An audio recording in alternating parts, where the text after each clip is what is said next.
Oh, what? Freaking +4 distortion brand? What is this? This is nonsense. That is not acceptable. On D1, game. What? This is Early Dungeon Matters, because in Dungeon Crawl Stone Soup, most runs are decided by Lair. Let me help you survive the early game. So we had a pretty interesting run here for the early dungeon, starting out as a shapeshifter and no spells. By the end of the game, I definitely transitioned, as you always do with a Gnoll. And in my case, I transitioned to the standard summoner plus some elemental stuff and just did everything really well, I guess. But the early game was absolutely a shapeshifter run, focusing on the early talisman in particular until we found some spells to carry us. And I thought the whole game I would probably turn back into a shapeshifter at some point if we found the right forms. But Ash kind of fights against that a little bit. And you often don't want to meld your cursed gear away. And so you got to be really selective about what forms you choose. And I ended up not doing it.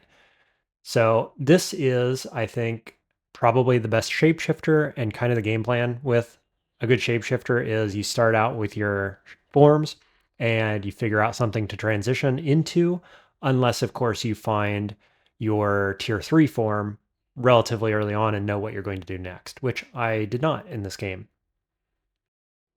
Let's talk about the major spells and spell-like items. So I started off with Scarab Talisman, which was very good. And I kind of switched back and forth in the like D7 range, I guess, with Rimehorn Talisman.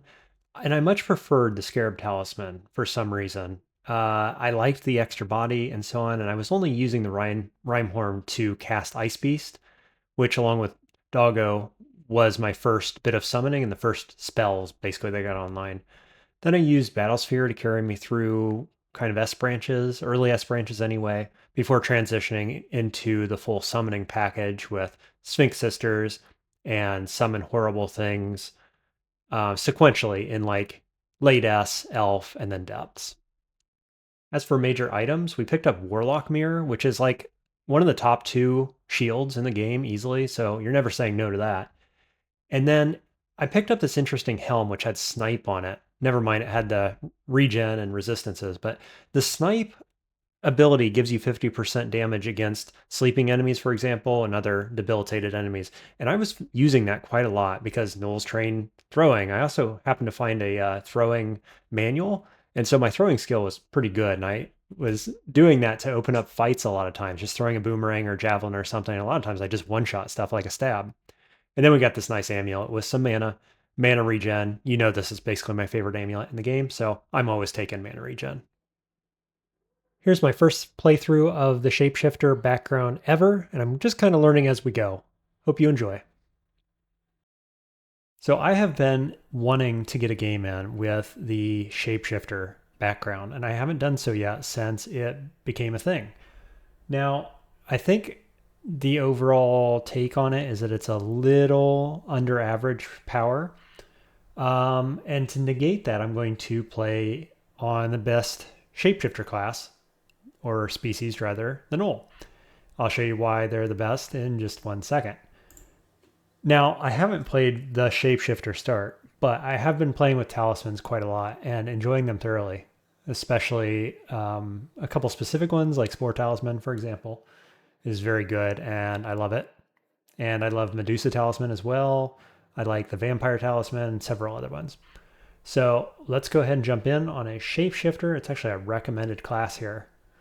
So why is Gnoll so good as a Shapeshifter? Let's look at our stats here. Our skills, we start out with 6.4, Shapeshifting. So 6 is the critical number on your Shapeshifting background. And that is because we have a talisman which starts working at level 6. So other than that, we have unarmed combat at 6.4, which is really good. Fighting is high. And dodging. Notably no stealth. So we are much less stealthy than I'm used to on a Gnoll. So we do start in Quill Talisman. 2 base armor from the animal skin. But this Protean Talisman is what is special with Shapeshifter. And you have to wait till level 6 to use it. And you're going to get a random one of these Two of which here are two of my favorite forms, and two of which I've actually never tried before. So we'll see what we get. Let's put it on. Okay, interesting. We're Scarab. So Scarab is weak to poison, which is pretty scary in the early game. But we are very resistant to fire, which is quite relevant with wizards, with Sigmund, etc. We have mandibles. So let's just look at the talisman itself. We get a bit of armor, currently 4. We went up to 3 AC. We're actually negative 16% HP, but we get massive damage here on the flare, so 2d11 is really, really solid.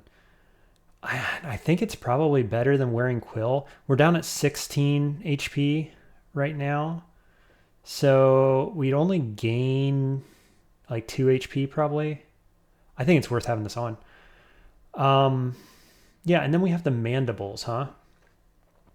So that's interesting. So that'll couple well with our unarmed damage. Beyond that, we have 1 potion of lignification. And that's it. I was thinking you got flux talismans as well, but apparently that was just discussed and did not happen. So our solar ember is actually an ally, and it is weak to cold, immune to most everything else except for electricity. 32 max HP, moves extremely fast, and yeah, does 2 dice of damage. So this should be interesting. Let's see what happens. Just gonna kind of open up the circle.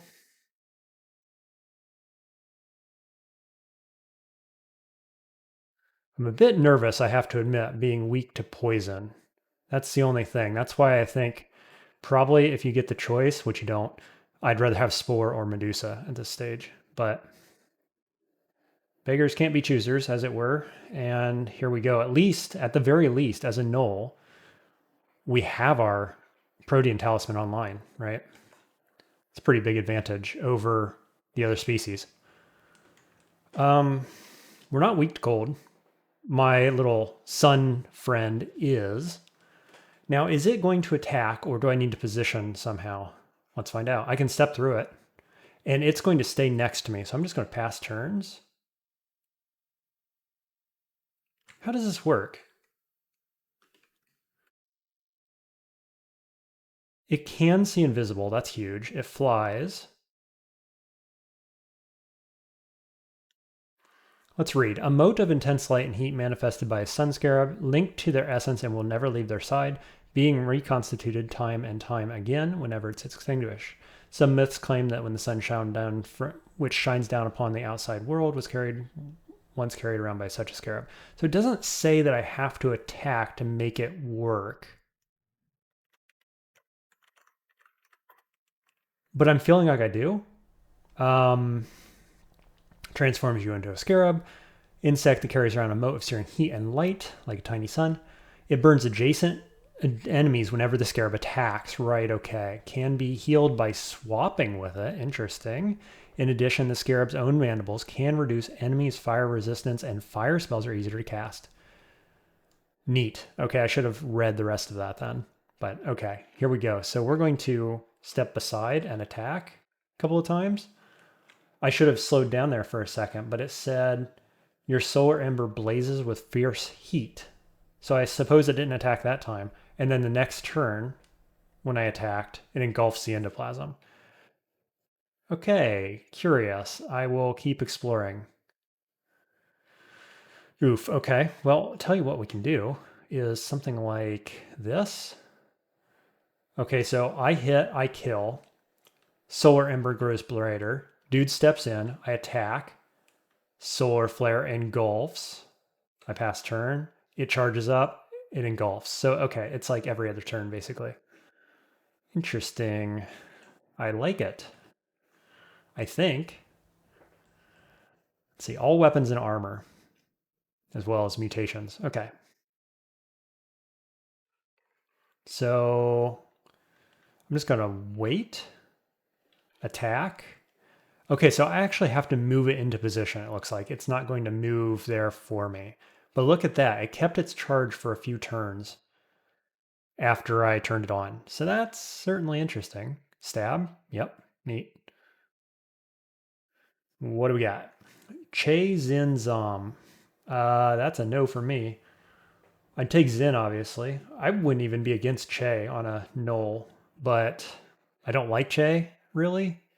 Don't have much experience with it. And Zom in what we're doing today. Okay, we got shafted. Let's bring our friend back by waiting. Ring willpower. Can I wear that? Surely can. So rings and amulets are fine. Nothing else, basically. So that extra willpower is sweet. And here's our poison. So yeah, what do you do about that? Exactly. Like, are you supposed to attack it? Am I supposed to switch to quill form? I'm not exactly sure what the strategy is there.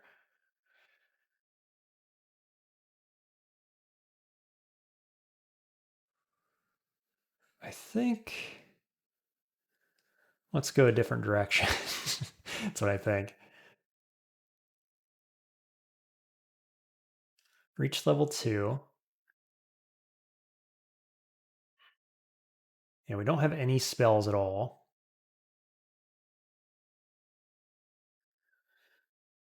So at least we can level up a little bit before going for an adder, I think, is the play. Ooh, another adder. Hmm. Do I go quill? Let's see, I have 14 EV. Does this actually give me EV? I'm small. That's what gives me EV, just being small. Boy, I feel like I might just die against this snake at this stage with weakness to poison. That feels pretty bad. Let's go down here. I think I'd rather fight this. Get beside him, charge it up. Yep, he lights on fire. I like that. That works.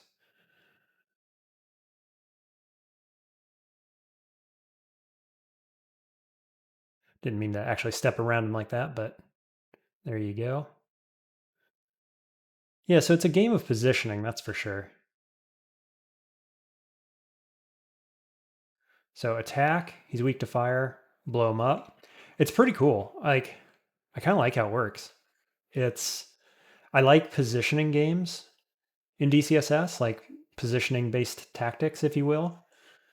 I like that quite a lot. It's one of the more enjoyable parts of this game, I think. Positioning, positional magic, stuff like that. So this is cool. I'm on board. So we got our shaft out of the way. I'm stoked about that. No complaints. Am scared of adders. Not sure what the play is there, to be perfectly honest. We're going to play it by ear, I think. Quokka, you say, please don't kill my friend, Quokka, and Endoplasm.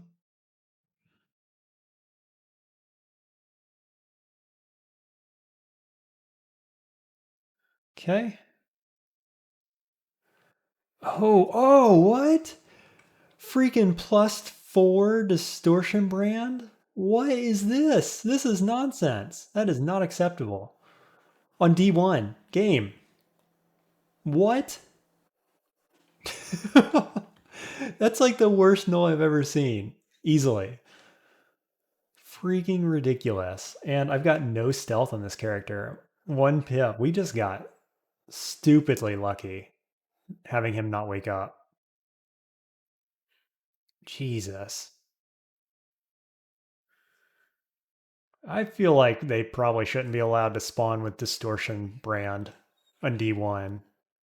That's crazy. Okay, I think we're just not even going to go anywhere near that. Let's see, we'll go down here, clear out the rest of this.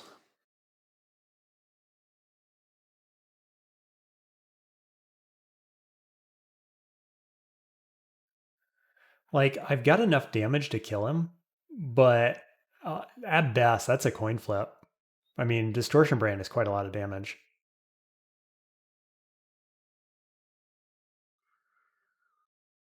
We're just staying well and truly away from that guy.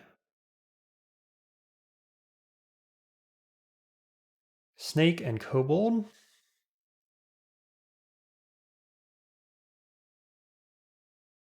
Okay.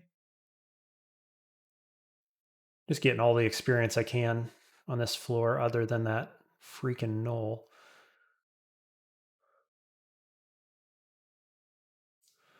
Quokka is fine. This isn't too close. Okay, we're going to go... We're 13 strength, 11 dex, 9 int.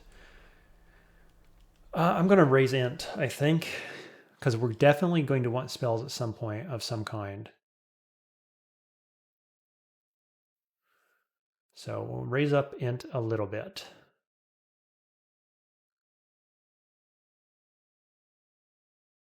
I still got a decent amount of floor here left to explore, it looks like. A little bit anyway. Hey, shop. We've got a wild shape amulet. What a find. Ring of Flight, Ring of Int are both good. Dex isn't bad. Spirit, Strength, probably not getting that, but that wild shape amulet is huge. Let's just have a look on screen here. Increases shape-shifting skill. I believe it's by 4. And look at that. It actually tells me if I put this on right now, I get armor out of it. 3.3, just because it makes my talisman better. Yeah, this goes up to +9 AC. Very cool. Probably going to pick that up at some point to move into the Shapeshifter game plan fully later on. Okay. Actually, I'm still not done. Just not auto exploring because I don't want any funky business to happen with that Gnoll. Going down. Okay, so we do have snakes here. We got dogs. Stab. Okay, it worked because I was able to keep my fire charged and they never even hit me. So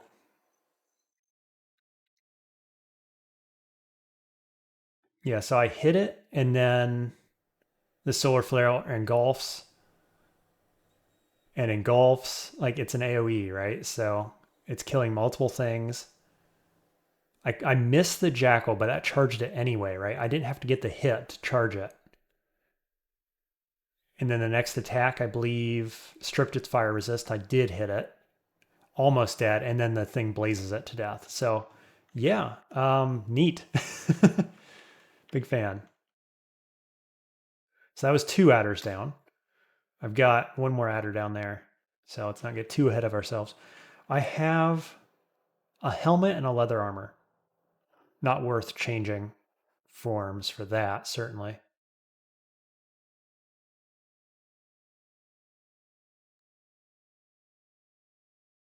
Okay, what is this little area here?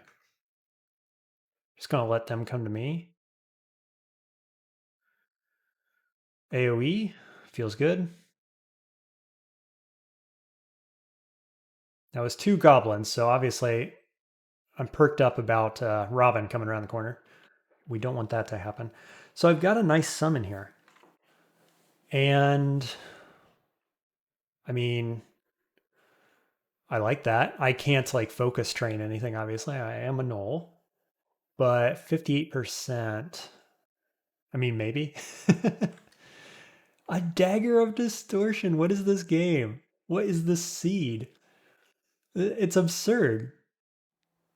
Wow, man. What is happening? 2 dungeon floors, 2 distortion weapons. And twice I've lucked out keeping them asleep. Man. I what do you even say to that? That's super weird and unlikely and bad. And just like got those are the words I've got for it. What is going on?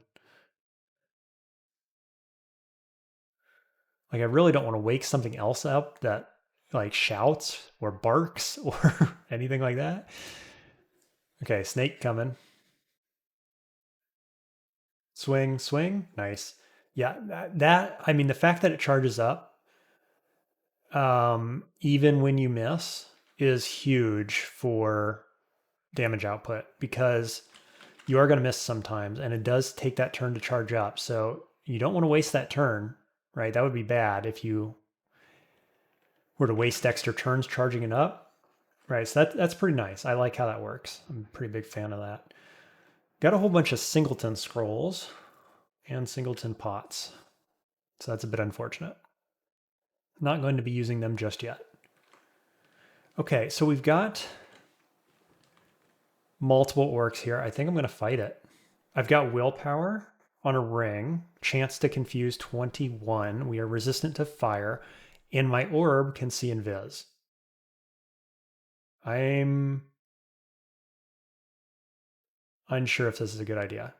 I'm going to pass a turn to let everything step up and then explode it, and I'm going to step in. I'm confused. Okay, even through my confusion, I was able to charge it up against an invisible enemy. I gotta say, that's pretty strong. I wasn't sure how that was gonna work, to be honest with you, but I felt like that's probably how it would go, and it did, and I'm happy. So, yeah, my opinion of this is coming up quite highly already. Like, I've never used it before because I don't like the idea of being weak to anything, especially poison, right? When this comes online is usually going to be around Lair for most characters. But in this case, we got it online early and it is very strong. And it kind of works in all the ways you'd want it to, right? Not necessarily the ways you'd expect it to work, but it works in ways that you'd like it to work. That's how I feel about it, which is pretty good. I mean, that's honestly, that's high praise in my opinion. Because this could have been a lot worse.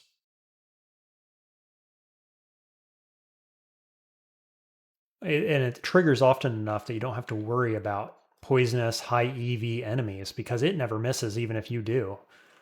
So all that's very good. High praise. Good stuff. Stab. Nice. Yeah, don't know how in the world my stealth is paying off as often as it is because like I say, I've got no stealth. I'm 1.2. That's terrible for early game, right? And yet we're getting stealth payoffs. Speed, int, stealth. That's a good dagger. Now, it's not quite good enough to not be using this form, I think. But yeah, I can see going into that later if we transition to caster or just a different form or something, right? Like even at this point, probably I would take a Medusa Talisman, for example, or a Spore Talisman, probably, just for safety reasons. Okay, here's another adder. We're going to step back. It goes well again. That's 4 adders. Feels pretty good. All right. What else we got? Got a 2 stack and a 3 stack of scrolls as well. There's Summon Ice Beast. So we're getting a few summons. I like to see that. I think I take Canine over Ice Beast. Magic Dart Blink. Blink is huge. 30% on Blink. And Call Imp. I'm just going to learn. Do I just learn Blink? I'm going to wait. It's still at 30%. I don't know though. I mean, realistically, like 30%, I'm going to learn it. In the situation where you got nothing else to do and Blink might save your life, 30% is a fine gamble. It's only going to get better. All right, is that the floor? Let's auto explore. Nope, there's a snake. Let's pull back.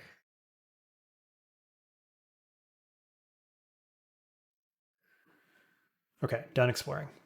So how much money do we have? 114, not enough. We'll keep going. We're going to read. It's identify. Nice. Okay, invisibility is okay. Berserker Rage and Curing, hopefully. Moonshine. Okay. I mean, Invis is quite good. Lightning Spire is very good.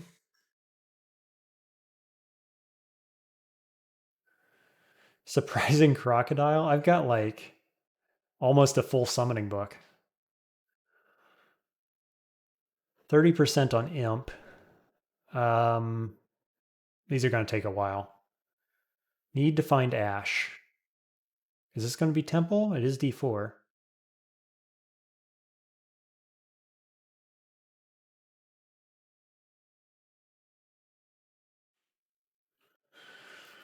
Okay. I think I'm going to step in and charge this up. Level 5. Pass turn. Pass turn. Blow it up. Nice. Wow. Wow. Scarab form? Way better than expected.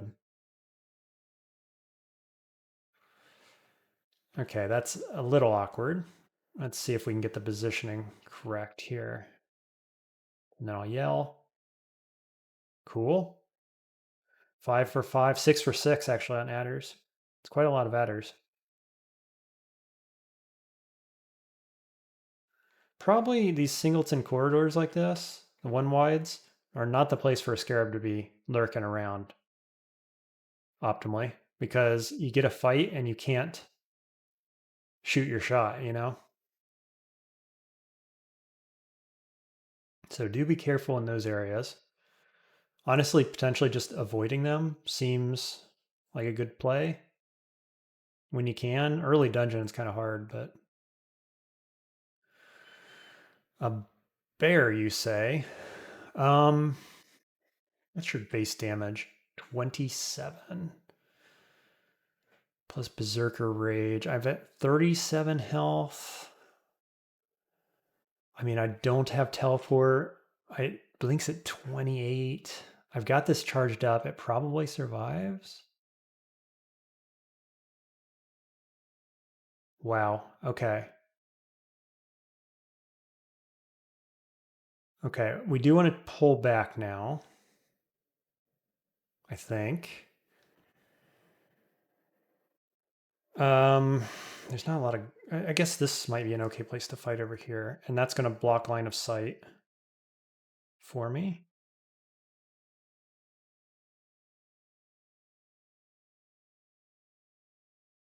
Come up like this. Okay, took them both out. I was just banking on that AoE. Okay, there's an Invis guy there, and we got him too. Whew. Okay, well that got the adrenaline going, didn't it?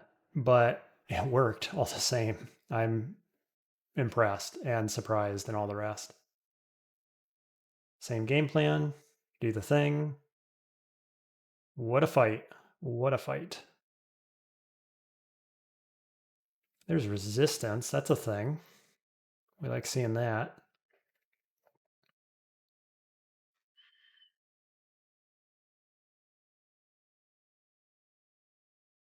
Ooh, shiny sword. Alexi and Viz +7. Interesting. I'm just gonna let him come to me. Yeah. This fire orb is everything. Like in terms of damage and safety.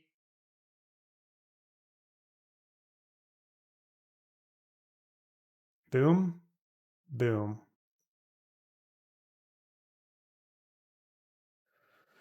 Okay, we got a sling, we got a dog, sleeping kobold. Let's pull back a bit. Make him weak to fire.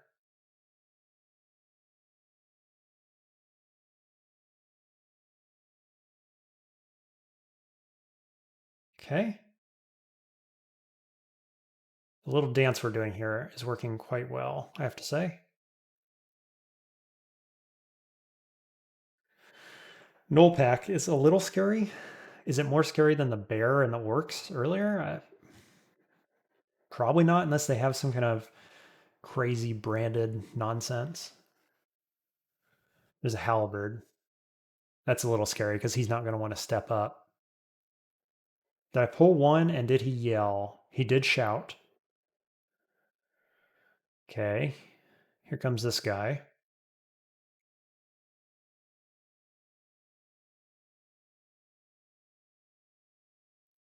Ooh. There we go. Yeah, the positioning was a little more tricky on that one.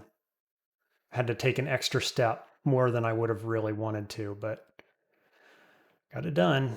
I certainly have the damage output. That's the thing, is that you got the damage output. And, I mean, we have 4 armor and 15 EV, so his chance to hit me was pretty low. I didn't catch exactly how much chance he had, but pretty low. 2 stealth. 5 fighting is really good on D4 here. 6.8 shapeshifting. That's coming up pretty slowly. Negative 12% health. So we're coming up on AC and health, which is all good. Let's auto explore. Okay, down we go. Rushing water, bear and snake. Level 7. Unarmed combat going up as well. How much noise does that make, I wonder, this attack? I mean, I don't have good stealth to begin with, but it doesn't say it's making a bunch of noise or something. But it's exploding, right? So fierce heat. It's not. It doesn't say it's being loud, but it seems likely that it is. Ooh, flail of protection, Edmund. No fire res though. 44 damage. Ice beast. Oh dear. Distant drain. Okay. There's a wand. Can I use wands in this form? Yes. Nice. Charming is okay. Not terrible. Probably not the top pick. Teleport's a good one. That's kind of what we wanted. Silence? Nah. Snake again. You come to me. It's been working quite well.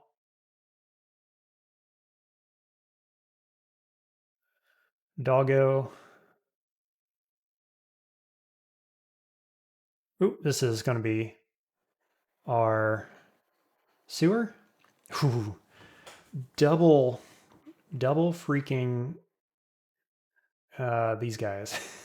Cockroaches. 55%. Did I get him? Resists with significant effort. We'll pull back. Let you step in, please. Come on. Step in, please. Thank you. Cool. And into the sewer we go. Okay. Now this could be scary with the poison enemies. We've got 50 health, we got 10 magic, and we have no curing. We do have resistance pot, which is relevant potentially. Lignification as well will make us immune to poison. So we've got some options if we do get heavily poisoned. I'm at 4 AC, and I've got a couple extra armor here, and then armor, so 2 pieces of auxiliary. And then we could get a weapon as well. I still think this is how we want to be doing it in this form.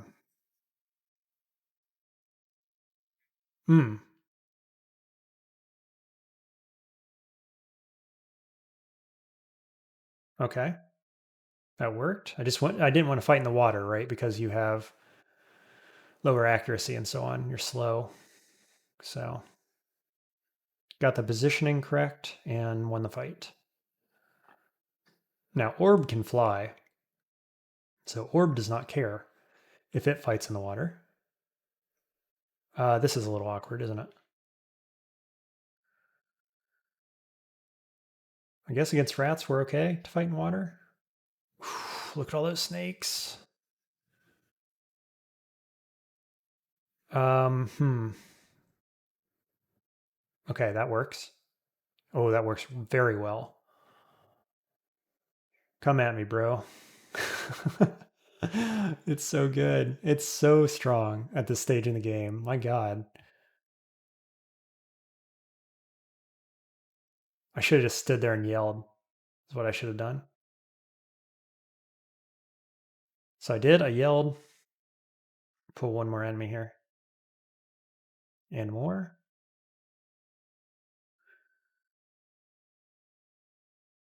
Step down. Let him come in. Okay. Our midway, halfway loot cache. Orb of Attunement. Meh. Let me position correctly here. Game. It did not want me to position correctly. It's fine. It works. Okay. Step down. Another midway cache. I do like an early sewer. Usually lots of pots, sometimes scrolls. This one has scrolls. Sometimes poison darts and things.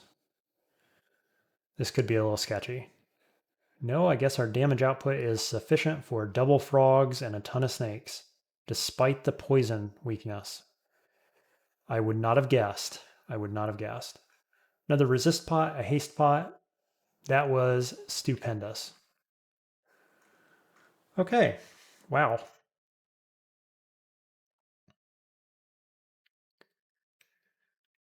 We do have teleport online. Okay. Let's pull this guy down. Gotcha. He's weak to fire. My guy's weak to cold. It all balances out. Let's see. Like this, I'm just going to pass turns till he steps up. Sweet. He's worth good XP. All right. Let's go up here. Is there a snake? Maybe? Ooh, Druid. He hits me with Doom as soon as he steps in. Doom again. Come on. 32. 32 Doom. Oof. He must be fast. I didn't think he was that fast, but he stepped in and doomed me immediately. And he's got the double claw effect on his attacks. Scary. Druids are scary for melee dudes. No doubt about it. As long as we don't run into a bunch more of them, should be okay.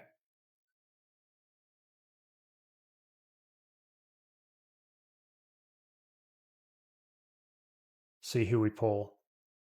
Oh, come on. I don't have that much stealth. Wild.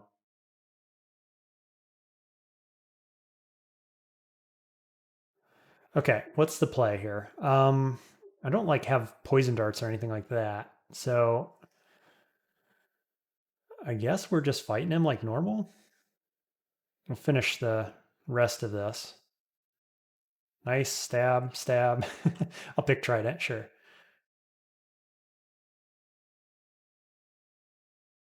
Yeah, we don't have any healing pots. We do have haste, invis, berserker rage. Berserker rage would be quite good on this character right now, I imagine. Okay, we'll do this. Pass a turn. Wow. What can I say? No trouble at all. He couldn't hit me. That high EV. And then we just had the damage output to handle it. Might. Longest search for curing or healing pot ever.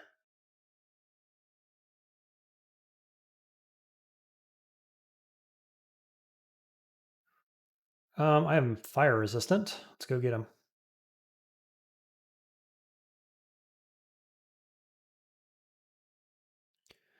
I'd really like to find my temple, please.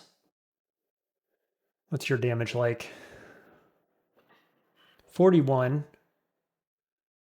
Only a 28% chance to hit. but he could two-shot me. 27 HP. I probably two-shot him as well. Ooh, Riddle Talisman? There's Gozag. I'm not going Gozag. What's Riddle Talisman look like? 17 required skill. Could be relevant. Gnoll Pack is a bit scary here.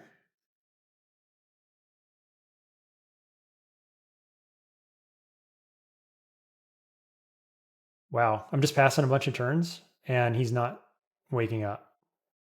Unfortunately, the bee did.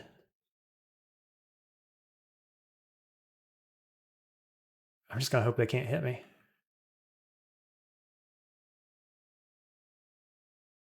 Cool, got the AoE off.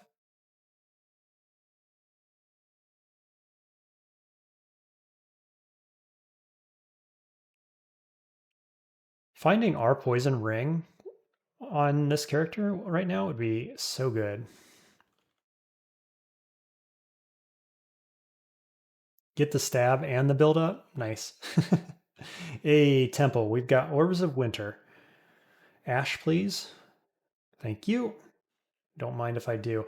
Now, Ash on a shapeshifter is going to be a little finicky because of the cursed items getting melded into your form means you don't get the benefits. You also get no downside. Like it takes away your piety, basically, but Ash doesn't hate you for it. So it's not terrible. I still think it's the right god for Gnoll. We're going to put that to the test. I think it's right, like I say, but we shall see.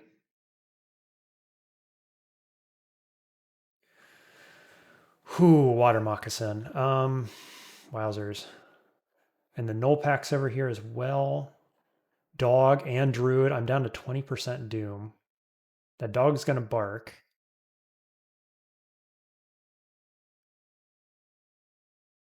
Okay, tridents and spears. This bee is dead, I believe. He came down here.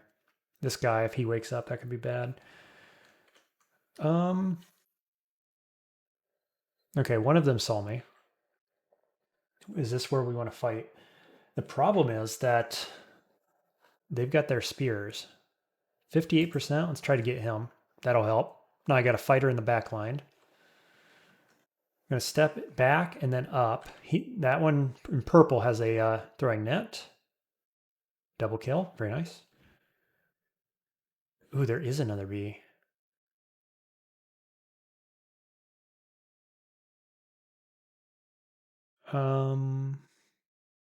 Okay, sure, go fight that. Seems okay. He already killed this dog. Wild. Okay, so I'm going to tell you to go that way.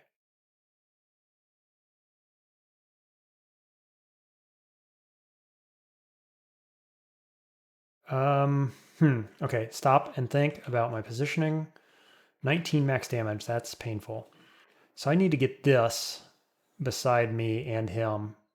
So I guess I can move up twice. That feels so bad. Got there though. Int. Okay, we have allies that we can now memorize. Call Imp, 9%. K9's at 17. That's a little much. Magic Dart. I have 14 mana, so I could Magic Dart just to soften enemies up or pull or whatever. Hmm.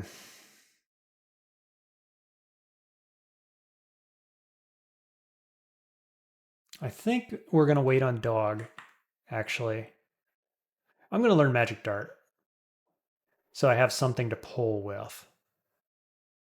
I should have checked before I did that what the spell is. It was... We don't know yet. Scorch. Scorch is interesting, given that we do fire damage. Let's pull you. Attack. Nice. Pull you. Magic Dart never misses. Doesn't necessarily do much damage, but it never misses. So it's good against evasive enemies. Just straight up kills unarmored foes sometimes.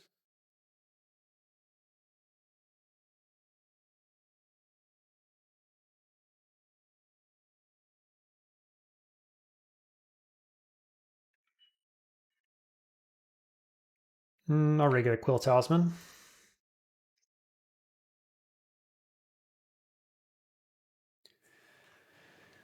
Okay, well, if I shout, these both come, but he'll come right around this corner like so. He's fast-ish. I'm not running away from him. He's only got 27 health, though. 10 damage plus poison. Chance to hit, 43. That's pretty high. I think we're going to do it. Magic Dart, attack, attack. Nice. Other snake must have been pulled earlier, I guess. There was a snake in that other fight, so I assume that was the one. Oh, maybe he's down here.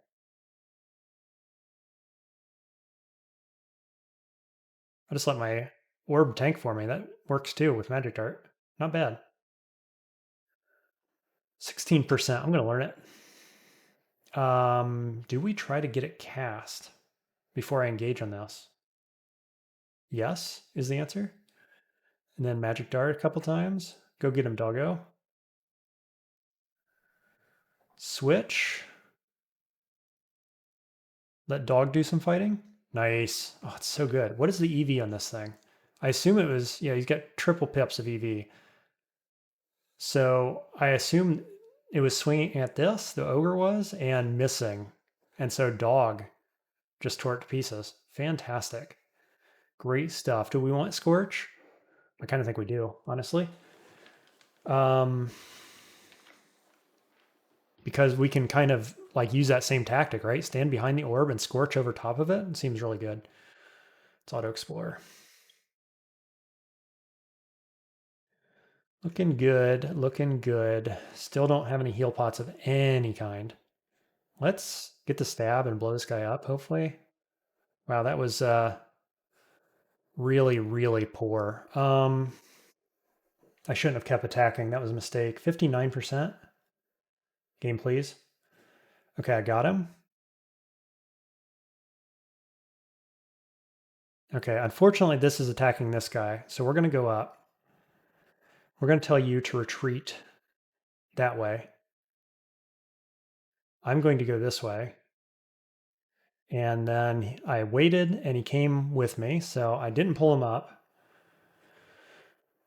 Boy, that was pretty sketchy. I didn't use any consumables though. So it's fine. Let's shout. Let's magic dart. Oops. Really cast blink. No, I'm glad I have a check on that. So magic dart is B, B, scorch. Scorch, switch. Scorch, nice. +5 battle axe. I'll take it. Who knows? Let's go down somewhere else, shall we?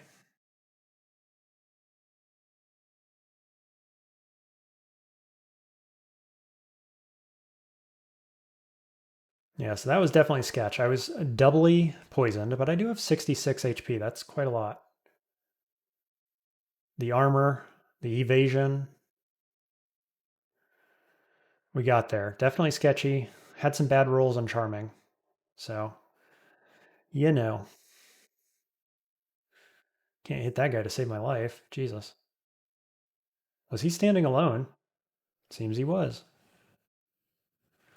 God, a third druid? Not druid, a druid. We don't have any Arlac. Um, hmm. If I position like this, and maybe I summon Doggo, yep, and then open door, and then shoot through it, that seems okay. And then we'll Scorch.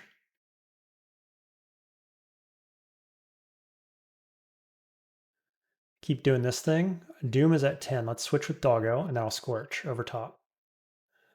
Okay, got another one. Scorch, Scorch. Get him, Doggo. Sweet. Centaur, you say? Oh boy. Do I retreat, maybe? High EV feels good here. Step in. Scorch. Attack. Do the things.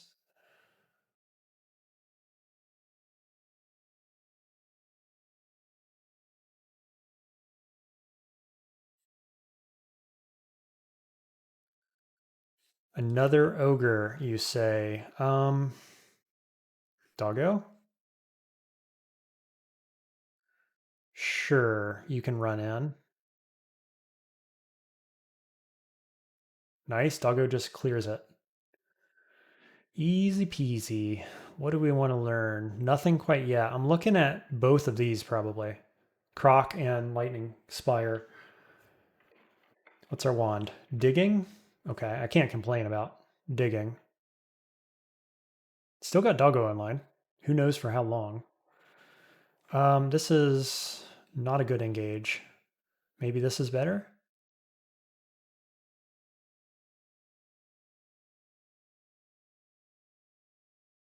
Okay. Kind of a weird engage that was. I think we're going to try to resummon dog. Go in. Step back. Now all three of us can attack him. Seems good. Do it again. No, Doggo's going to run forward and immediately die to this? Why? Okay, well, I'll scorch you a couple times. Feels good. Yeah, Scorch, I think, was a really good pickup on this character. Maurice with a Wand of Polymorph.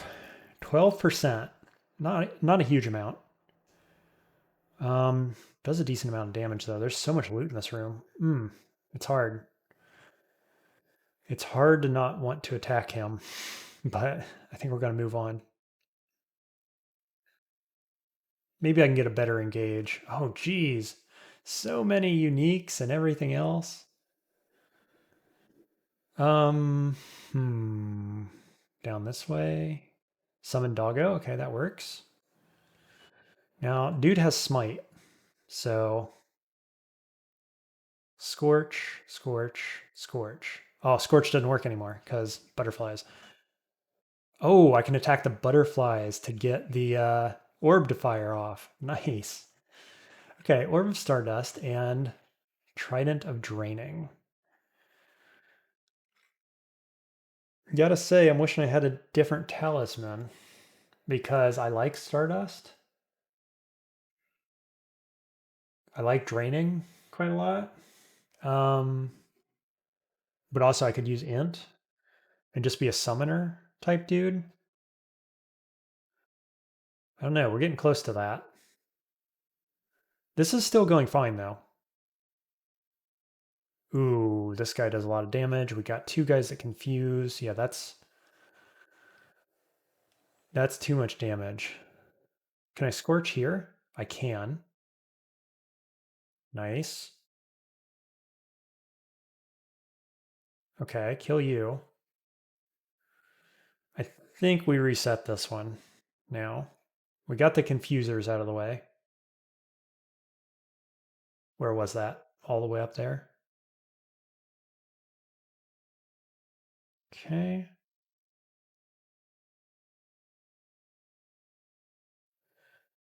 Yeah, I got to think about my timing on Scorch.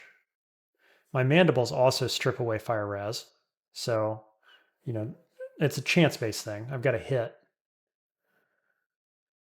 So I don't know when you want to do it because you want to charge up your starburst as well.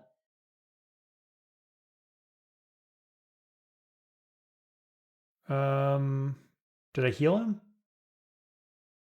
Actually, I'm not sure. I tried to heal my dog. I did.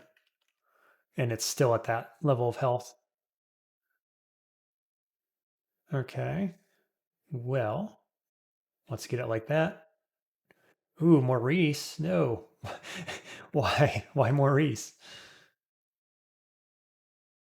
Maurice when we don't have damage. I will say, Doggo sees invis.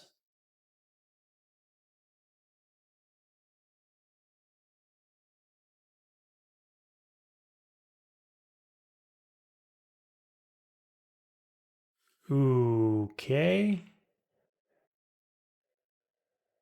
Why did he just change from a dog into a... Oh, it's polymorph. Polymorph, not confusion. I was thinking it was charming. It's polymorph. Okay.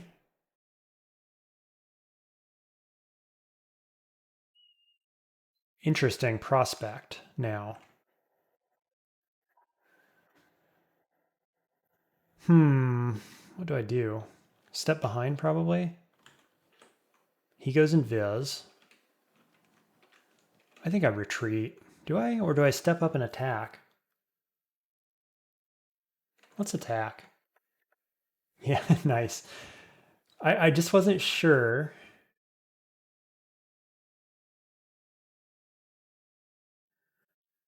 because of the invis and the polymorph, but I can swing and miss at invisible targets and still get the Scarab's orb to go off. That's crazy. Yeah, that's pretty wild that it goes off even when you miss. It charges up and goes off even when you miss.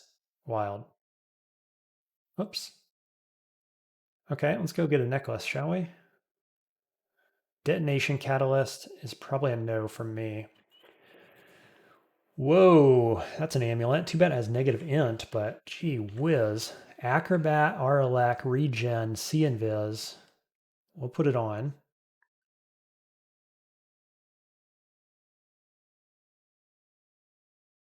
Spells. I'm still at 12% on dog. I don't know what it was, but like this is totally acceptable. Still don't have an Ash Curse, do I? Okay, there's that guy. Let's try dog. Let's step up and we'll do Magic Dart into Scorch, Scorch, step back, dog dies, Scorch. Do I step in? A 31 EV when I've got Acrobat on? Whew. Stepping in seems fine. Yeah, he never even hit me. Wild, wild stuff. What a build. When we're walking around, we got 31 EV. Introspection and sorcery are good curses. Let's do the amulet. I think I'm probably not getting rid of this game. This is stupendous. Let's see. Didn't really make any headway here. We're at 8 shapeshifting now. That's really good. So a full 5-1, and we got our full HP up. Starting to gain some damage soon. So this is all good. 5 AC, but we got all that EV. And 79 HP on D7 is pretty good. We started out with a good amount of fighting. More than your average spellcaster gets, that's for sure. The roar of battle, and Ash says it's up north. Okay. Step back.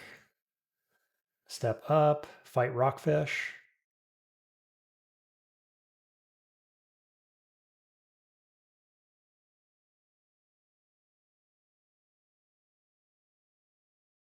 Okay.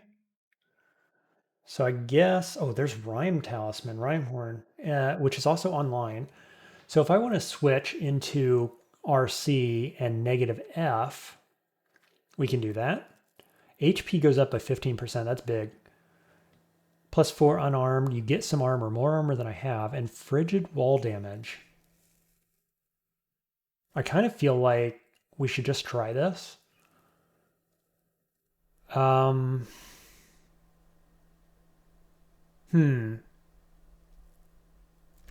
So AC actually increases by 1. EV decreases by a decent amount. Spell failure worsens. Why? Why does spell failure worsen? Oh, on Scorch specifically, because Scarab is empowering Scorch, because it's a fire spell. But if I had cold spells, like I could get Ice Beast online, for example, if I wanted.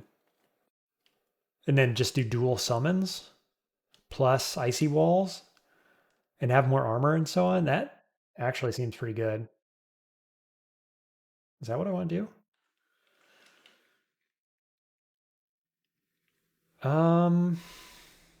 You lose the EV because you go from tiny or small to large. I'll tell you what I think. I think let's step into the Bailey maybe and see what kind of Bailey we got before we decide.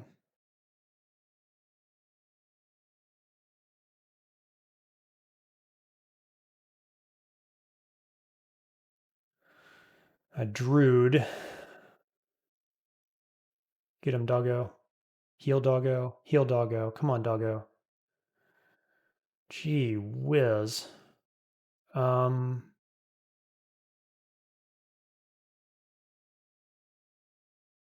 38 Doom. This is okay.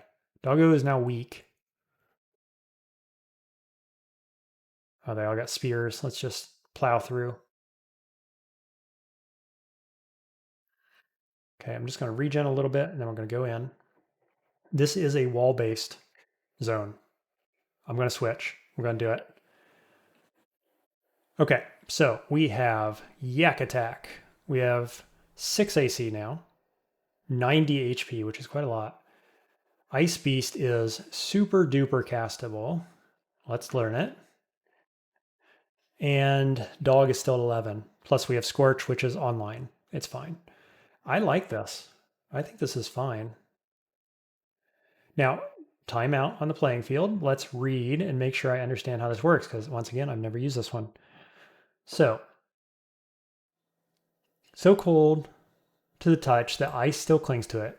Rhymiac, Ungulate, breath so frigid it freezes the walls around itself as it fights. Being so attuned to Arctic temperatures makes it easier to cast ice magic. So if I'm fighting next to walls, I guess that's when I swing. Do I have to hit or not? I don't know. These guys are axe wielders. Let's summon an ally and then, I don't know, Scorch. Okay. Interesting. So it's like one wall at a time. Okay.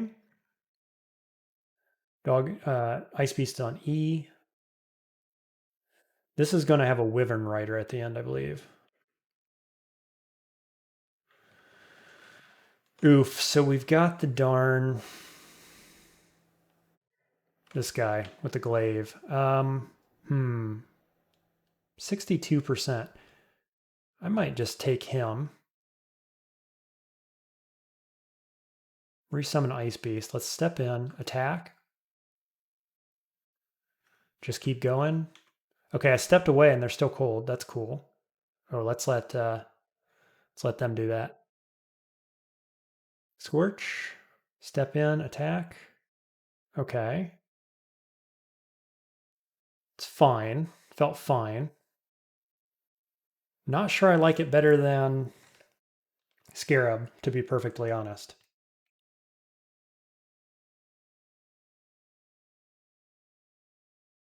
Do I want to switch back? I'm debating. It gives me a more permanent body that just hangs around in the form of the ice, or in the form of the fire spirit. The damage on the walls starts happening on the first turn, basically. It's a little lower, 2d5 versus like 2d11. I do like the armor here. I like the HP boost. Weak to fire, though, seems kind of bad. I'm going to switch back to Scarab. Let's take a look at it. We go down to 79 HP and 11% on both summons. That might be reason enough actually to stay in this, because if I can miscast one of those, that's bad. Okay, we got Wyvern Rider. Make sure he's not doing fire. Nope, just regular spear, but we got another one of these guys. Can I charm him? Yes. Okay, that's all my charming. This guy does 25 damage. Could polymorph him. We get Acid Dragon, Swamp Dragon, Wyvern. Those are all bad. Could net. Nope, can't throw nets. Just kidding. Step up and oh, he's got a freaking spear, so I gotta do that. Oh, that worked.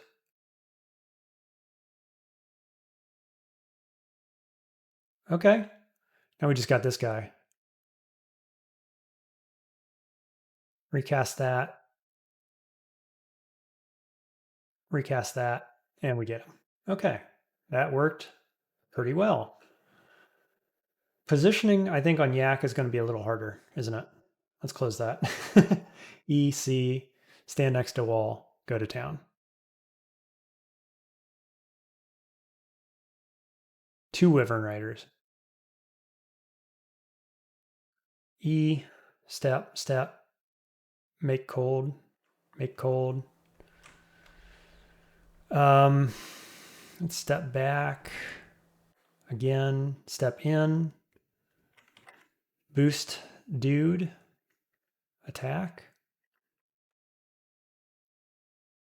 Okay, now we're leaving this direction. And we're doing what? Polymorph, Hog, Steam Dragon, Gnoll. No.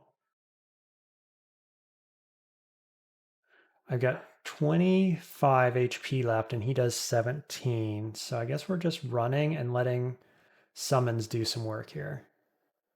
There we go. Good enough. Figured that would work. Okay. Summoning scrolls, enchant armor, enchant weapon. Pretty solid. Boy, I think I like Scarab Talisman more. I got to be honest. These are down to 10. I think that's acceptable. Let's move on, shall we?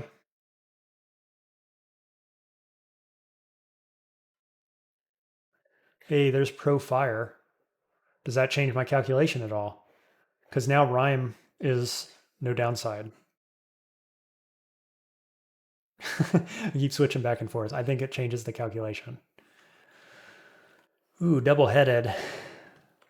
That's some dangerous stuff there. Okay. Let's go this direction, shall we?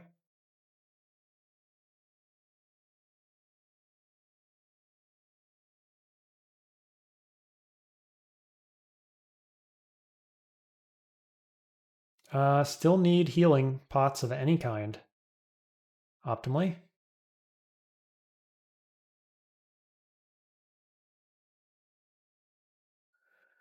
Rockfish really isn't going to like my ice walls, I expect. Just gold in here? That's kind of odd. Seemed like there ought to be some real loot. We're not weak to poison, but we're also not strong against it. So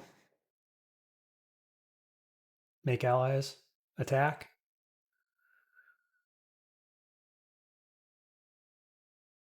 Cool. Ice Beast does slow. Steam Dragon. I am not weak to fire, but I'm not strong against it either.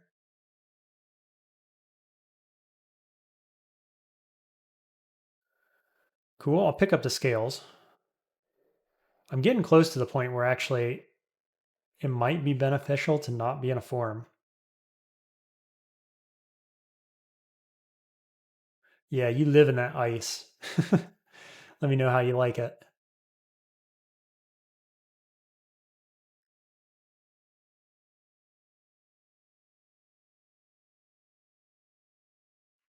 Centaur. See if we can get a better engage.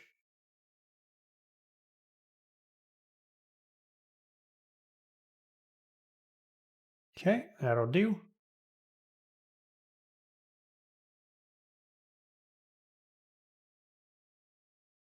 Right, so we do have wands of digging, but I don't think we need them. I think this is a maze situation. D8. Could this be orc? It could.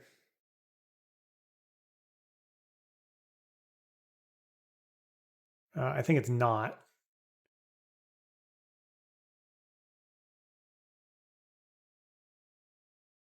Dog is dead. Um, that's okay.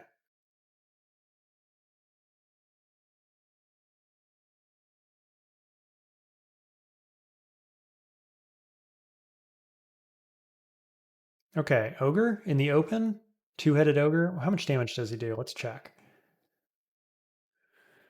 Wow, a ton. Maybe we just skip that guy. Beguiling and introspection. What do we curse? Pro fire. Pro willpower. Right, that's the other thing is with Ash, we're going to start wanting to get these curses. Hmm.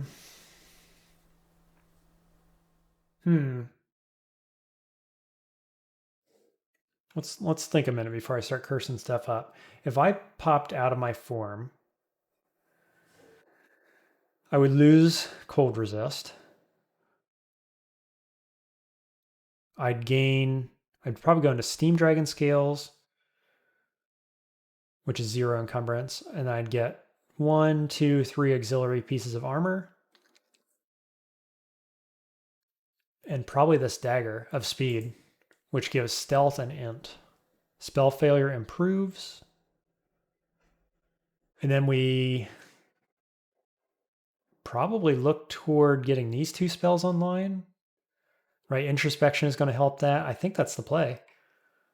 You know, it's not the standard shapeshifter thing, but that's one reason we're a Gnoll. Look at us standing there nakedly. 2 AC right now. So let's wear armor, wear helm, wear glove, wear cloak. I've also got Stardust, I think is the play, with dagger.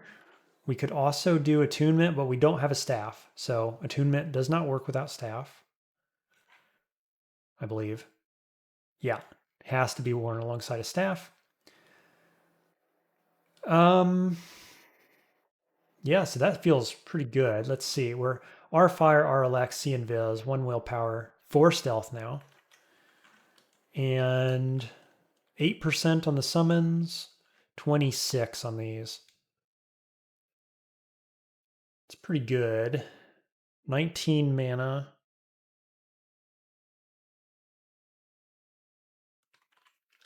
Is there something else we could learn? Like Call Imp, maybe, but I think I'd rather learn Crocodile. Like 26% chance to get out of dodge. This is better. When Blink's offline, this is super good to use. And actually, there's not a lot of downside to miscasting Forgecraft or elemental spells, so I think this is worth getting as well. Okay, so I think we could take that ogre now, because we could precast those spells and feel pretty good about it.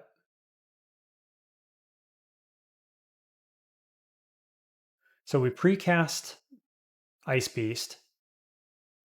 What is this zone? Well, I don't know.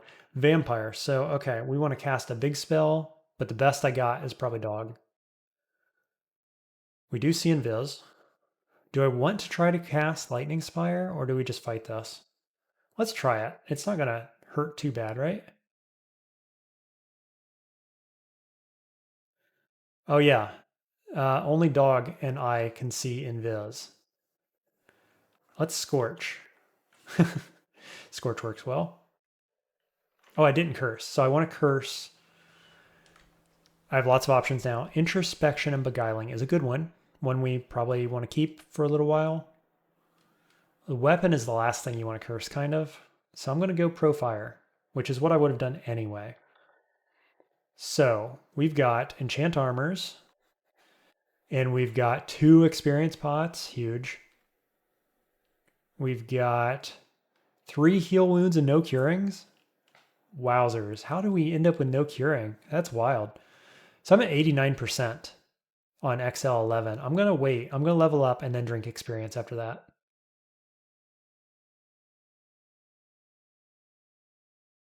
Just for a little bit of optimization. I think we're going to try to fight this guy by precasting from here some of my spells, and then we'll do this. And then I've got Throwing Net, and I've got Boomerangs.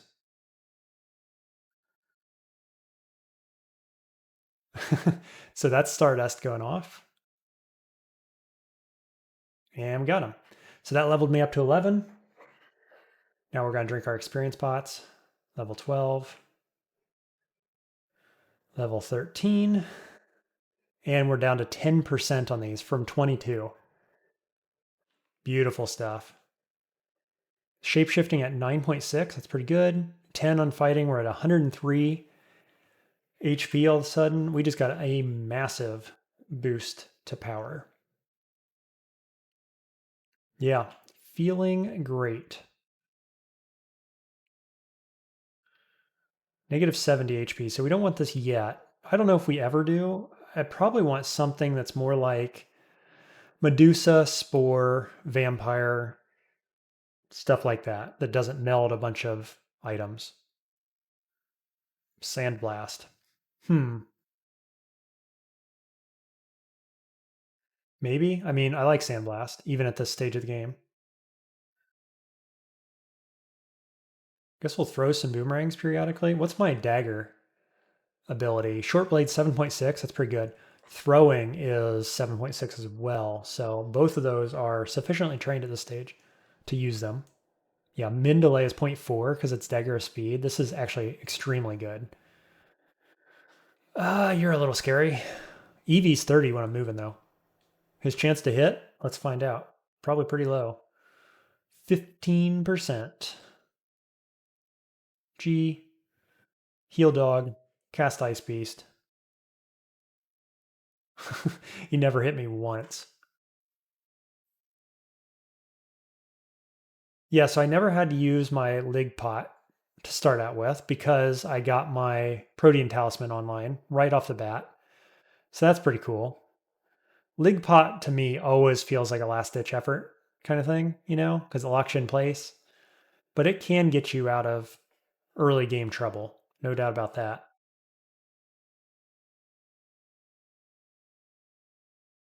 Kind of glad I didn't have to use it.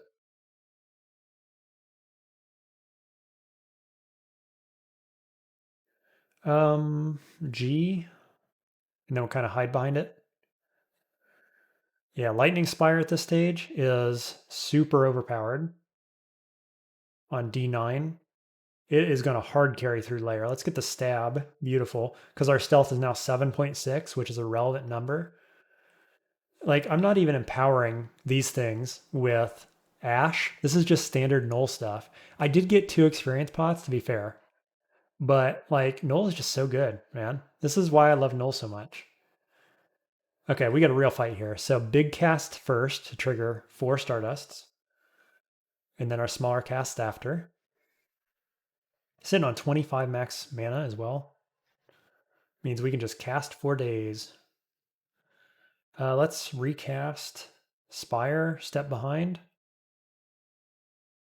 Wow, really? Spire is not staying alive very well. There we go. It's because of the warg, man. Wargs are dangerous. What do you have? +4 mace? Nah. So that was Lair. That looked a lot more like Orc to me. But there's Lair. How many moonshines do I have? 20? Just casual 20 moonshines? Thanks, game. Just what we need. Stab? Nice. Oh, it's beautiful stuff. We're just doing all the things and we're doing it well. Dude, there's Battlesphere. I love Battlesphere. Yes. I don't even think I need to think about that. My God. I've already got Magic Dart online. So that's on H. And it costs 5. So it's a perfect opener for my Stardust. Okay, we got range combat and fortitude. Oh, you know what? Before we do this, let's use our enchant armors. On the gloves. Gloves are the least likely to find something really cool for this slot. And I say that despite having the Gadgeteer gloves the past 2 games in a row.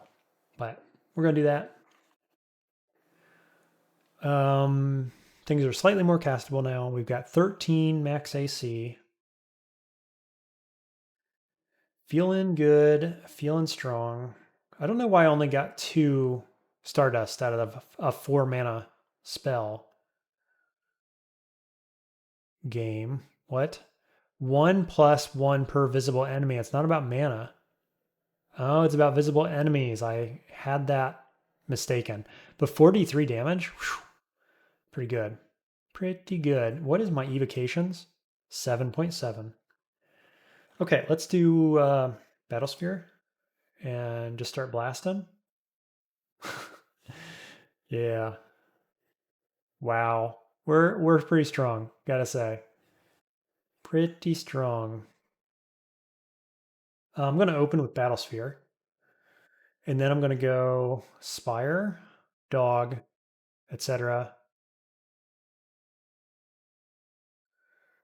Dire Flail +4. I'll pick that up. Probably never using it, but it's a nice item. If it were branded with something cool, maybe. Okay, so that guy's going to go Invis. Dog sees Invis. And Battlesphere sees Invis. Wow, blew him up. Wand of Roots, you say. And a Centaur. Okay. H. And shoot. Yep, nice. I'll take your Wand of Roots, thanks. Flail of Venom, might as well pick that up as well. Oh, I didn't even see this guy here. Hello. He wanted to join his friends in death, I guess. Okay, we're at 2 pips of Ash Piety. Going down to D10, obviously. Always going down to D10. Sork in range is less than ideal. I'm just going to throw this on something. The helm, probably. I'm going to keep scales for longer than the helm. Or rather, the other way around. I'm going to keep helm longer than scales. I'd probably change that out some point soon. And the goal is to get up to 4 pips of piety. So there's that. Range combat. Ranged weapons, 9.5. Throwing, 9.5. That's beautiful. Armor's looking good. Boy, we got no troubles in this game, do we? Just feeling great. Okay, now this guy, I want to step away from the walls. Cast Doggo. Cast Dart.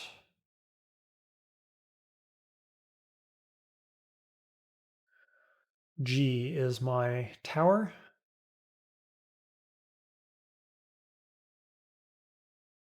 Okay, just let Doggo handle everything, I guess. Scorch is on D.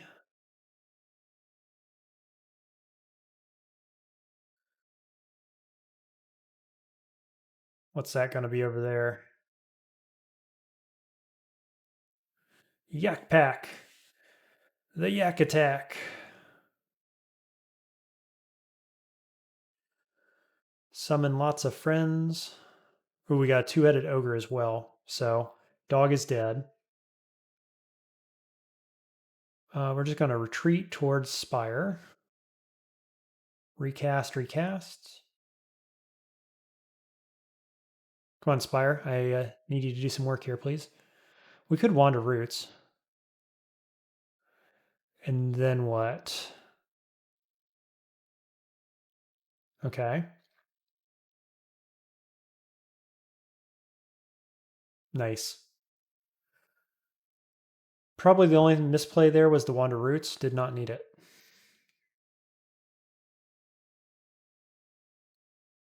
Hey, never punished. More wander roots charges.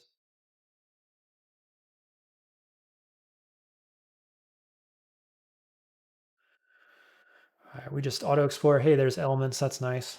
We'll keep that one a little while. Probably Stardust. Okay, that's clarity.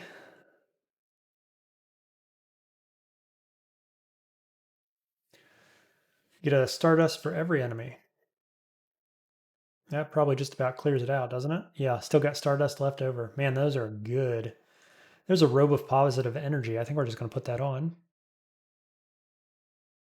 We do have fire resist, so we don't need the Steam Dragon scales. Still at 10 AC.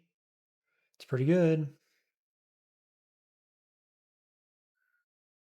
Okay, got the big boy.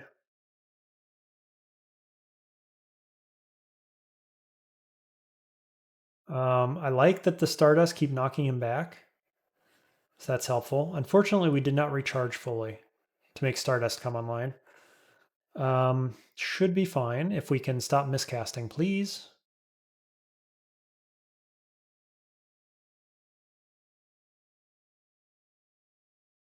There we go. Confusing touch. Interesting. If I'd found that earlier, I would probably be using it. So that was D10. We can still be... Oh, no, we cannot be shafted, actually. Do we want to go down to D11? Might just have a peek. Ooh, this is a bit of a sketchy D11. There's no doubt about that. These tight walls and everything.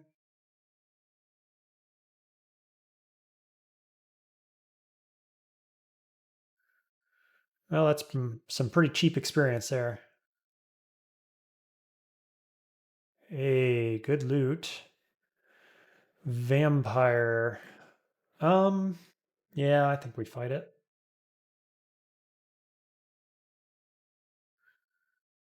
Cool.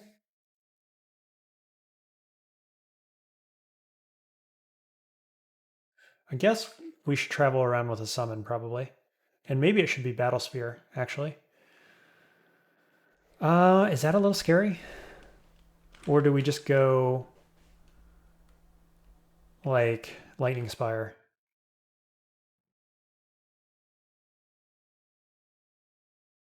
Ooh, Lightning Spire died. Recast? Kind of a good position. No, we're getting flanked. So probably Scorch.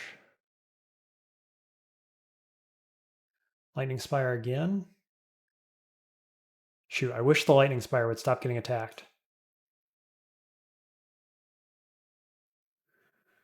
Okay, is this now a bad situation? Probably. I've got Croc online, so I could retreat down this hallway and cast Croc.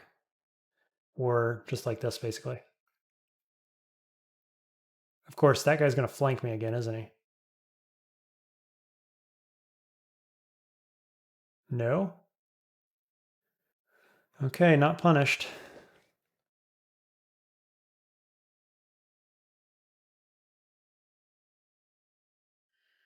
So he's up there somewhere. Look at all the Stardusts. Switch in for dog.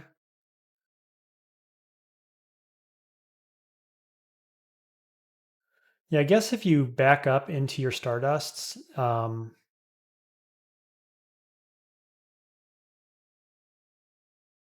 if I can hide from him, does... Yeah, it turns back on. Nice. So if you back up into your Stardust, they just disappear, I believe. So I've got two ways I can escape here if I get blocked off by one. So we will use it.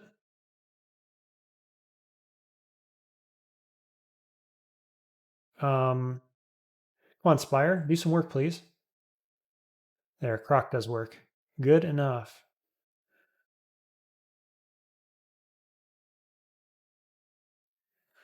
I think we auto-explore here. Okay, here's work. How much do you do? 20? Yeah.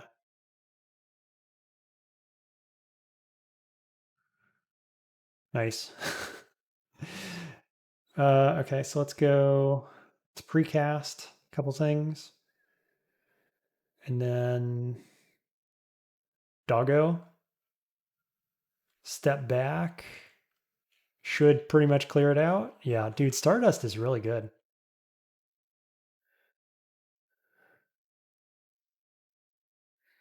Mace of Protection kind of interests me. Linking Scroll. I've got two of those now. Beguiling Introspection. I could enchant this one more and then curse it. I probably change it out later on. We've got Orbs of Winter. So like I don't need a ton of negative energy, but I do need some.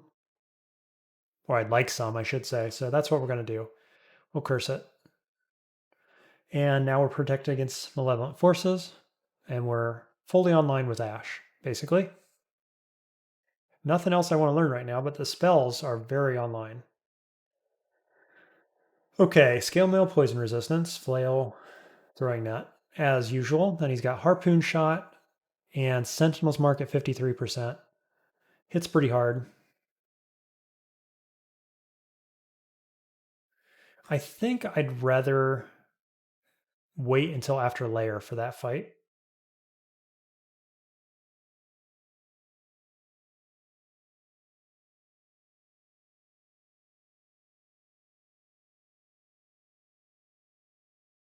Cool. That was easy enough that time when I wasn't caught off guard.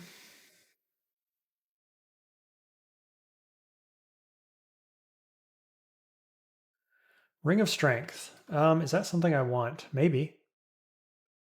I'm not wearing any heavy armor or anything though, so probably not.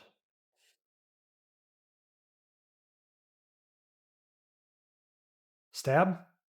Pretty good stab. Scorch for the kill.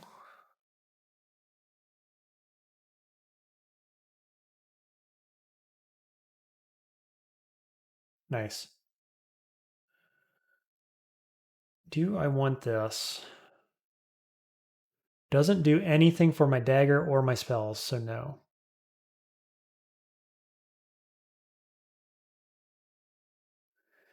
New form, Serpent Talisman.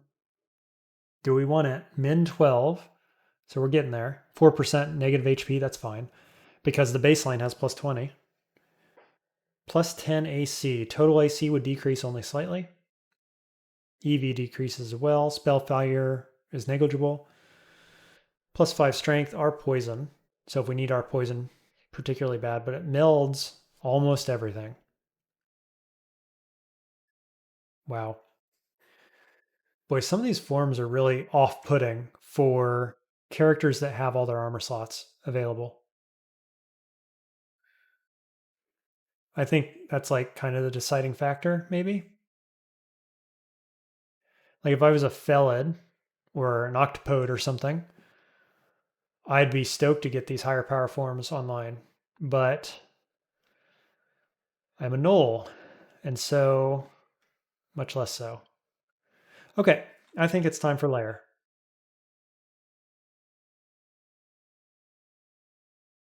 Cruisy Lair Entrance. You know what I forgot? Amulet of Wild Shape. I've got Rings of Int.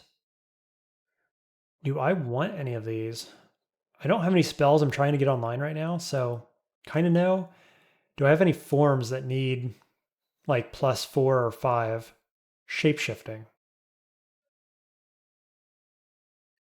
The highest level form is this one, and that doesn't quite get me there. But it also melds my weapon and offhand, all kinds of stuff. AC plus 7, so decreased by 2.8. See Invis willpower. Like, I'm just not stoked about that. If I can find something better, that would be better. It'd be great. I think we just auto explore. No poison res. That's fine. I think we just open with Lightning Spire. Yeah, he just dies. Random Yurtamol there. Can we stab? Nice. Dude, what's our stealth? 8. And 8 short blades. Super good. I might try to stab. Nope. Didn't make it. Stardust. And Spire. And then Scorches on D. Nice.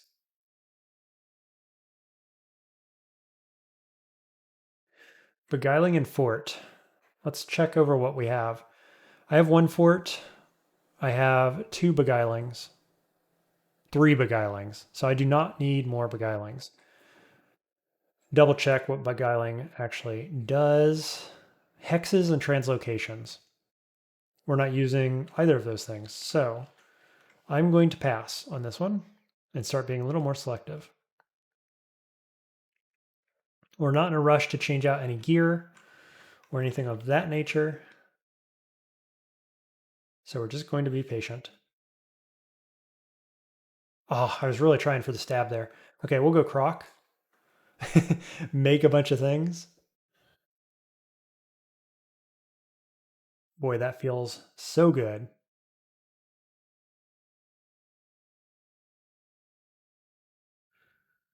I think Magic Dart over Dagger of Speed when you've got the Battle Sphere online, definitely.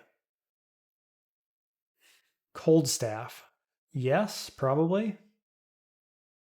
I don't have any cold resist, so I can flip that on if need be. Teleport to other. Nah. Um, Stab. Nice. Box of Beasts. Good pickup.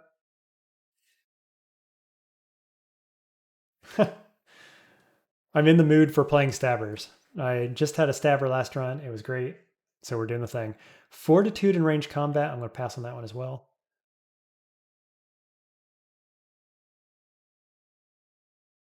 Look at me lining up like I'm still doing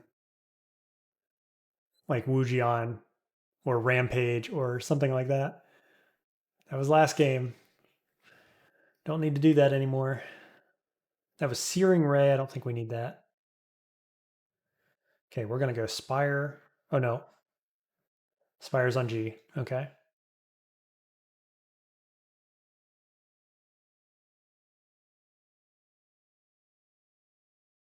Nice. Ooh. Air Staff. We already have our Alak on a really nice amulet, so I don't think we need that right now.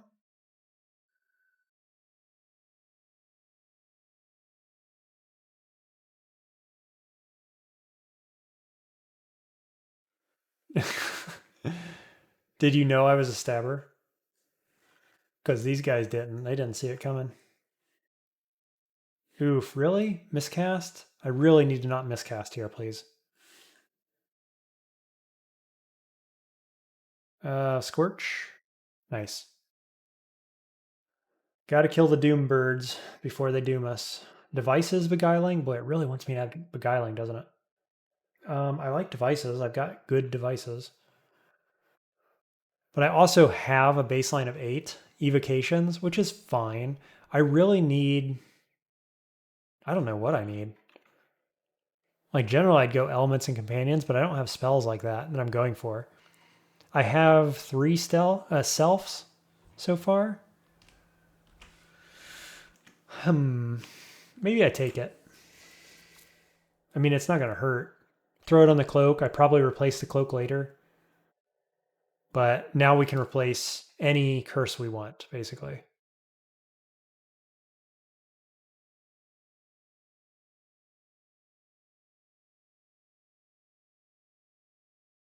Wow, double miscast? Okay, we do have Arlak, but we do not want to be standing in the open with this guy. He's wearing a hat of ice. I was hoping for the, what's it called? The hat of the ponderous one. Can't think what it's called, but it's very good for casters. So airstrike is what we're afraid of. He's also got slow. We're going to knock him back. I think what we do is we back into this corner here, but I could also back into here and feel fine about it.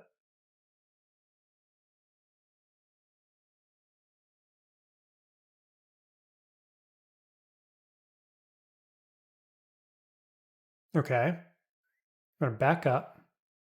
Did he just kill my orb? What a jerk. I'm going to keep my mana rather than casting orb, and I'm going to go darts, probably. 95%.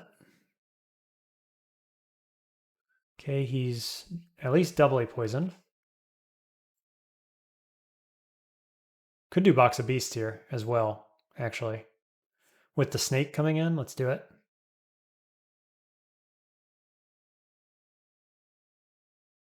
Back up a step, I think. Snake dies.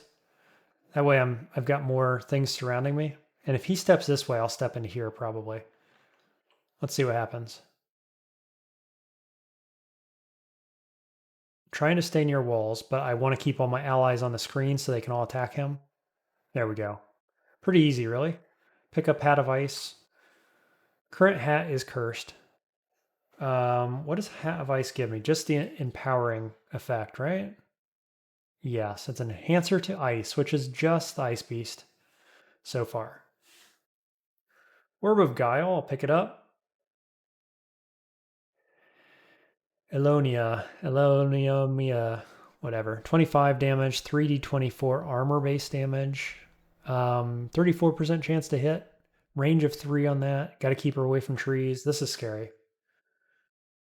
G, C, E, H, step, heal dog. Get her away from that tree, please. Scorch. Nice. That had to be worth some pretty good experience, I expect. So we've got Swamp. Random Troll. Spire could block me, so I think I'm going to go Dog instead. Oh, that was nice. I scorched him, removed his fire resist while he was standing in the fire cloud. Pretty good. File floods, then we get Fortitude and Sorcery. Already got those. Really looking for summoning, or companions rather. Do I take it anyway? I've got 2 things to curse and I'm still missing boots.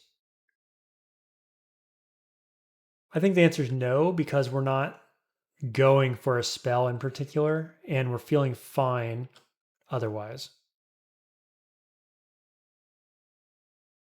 Okay, get a bunch of enemies on the screen. Cast Lightning Spire. All the other spells. Hopefully everybody kind of just dies. Usually that seems to work.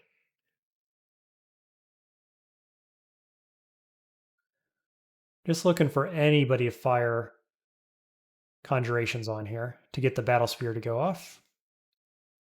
I'm gonna step up. I was gonna croc if that wolf stayed alive. It did not. Cool. So we got snake and we got swamp, which is totally fine. I like snake for getting shields. And swamp is probably the easiest S branch. So that's all good. Level 14.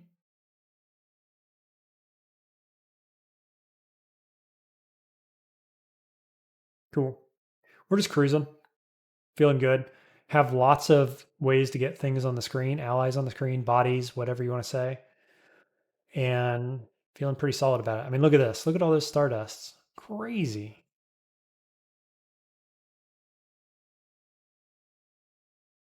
And I'm still summoning more, right? So this is the scariest guy on the screen. What do we do about him? I could roots.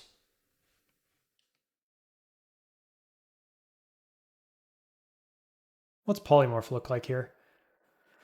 Really bad stuff. I got net as well. Let's throw a poison at it first. Triple poison. Very nice. Very nice. Do we do roots? I think so. Give my allies time to get in the way. Scorch. Scorch. He did not die. No, he did.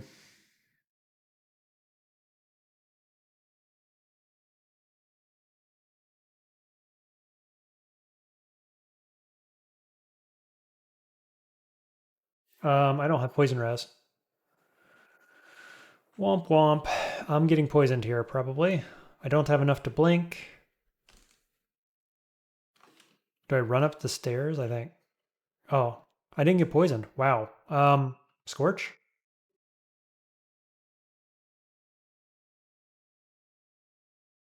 Wow. How in the world did I not get poisoned there? That's wild. I got lucky. Intoxication this early in the game. I kind of like it in Zot for Draconians. It's interesting, curious, certainly.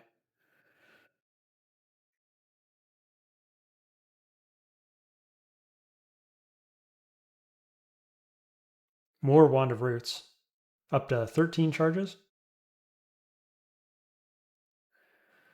Ooh, Wizardry. You love to see it. Over Willpower?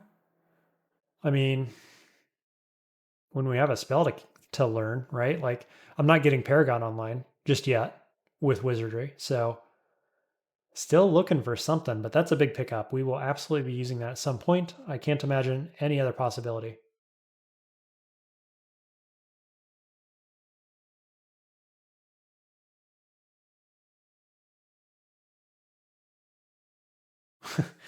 Dude, Stardust is hilarious. Just like the way it pushes things around and it does a stupid amount of damage. Elements range combat. I'm going to take that. And I'm going to throw the Wizardry ring on. We still have one pip of willpower, but we more importantly have clarity from Ash. So I feel fine about that. And I want the elements for a long time. Now I just really, really need to get companions. I think I'm going to break the helm and put the ice enhancer on. I do lose an armor, but it frees up another slot for cursing. And now, just after I cursed, is the time to do it. Okay, still at 10 EV.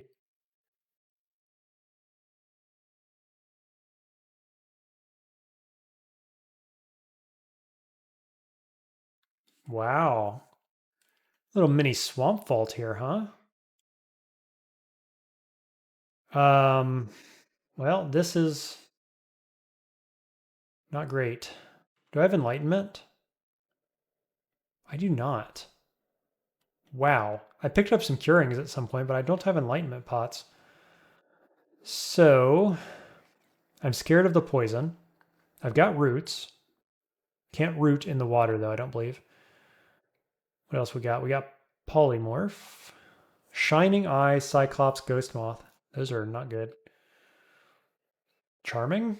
Make him fight the dragon? Didn't work. 37%. I mean, that's not very good. There's one poison. Keep up with Lightning Spire. Did the Hydra die? I don't see it anywhere. Go, Lightning Spire, go. Oops. Nice. Battlesphere, Lightning Spire, all the goodies for the win.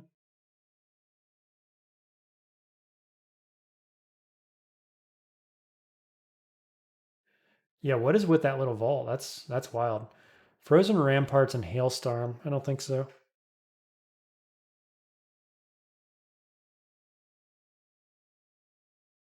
Can you stop for a moment, please? I'd like to cast my stuff, if you don't mind.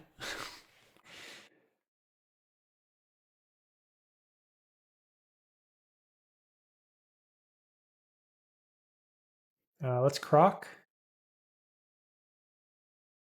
And then more lightning. Cool.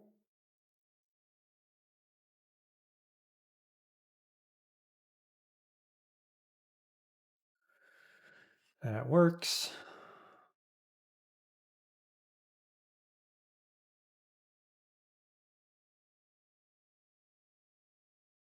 Yeah, I don't think I've ever seen this vault before.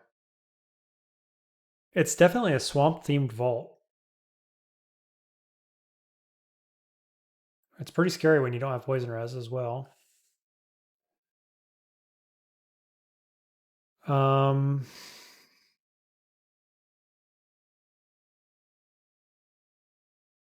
Yeah, that hurt. That breath attack there? Wow. Do we want to teleport out of here? Potentially. I think I'm gonna. This is too sketchy. So that should have pulled the enemies out of that zone. Potentially. There's one.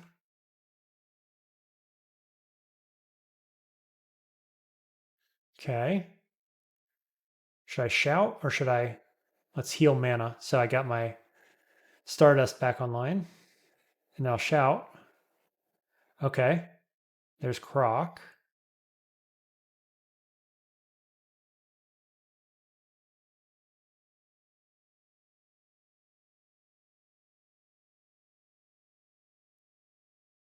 Swamp Dragon, there he is.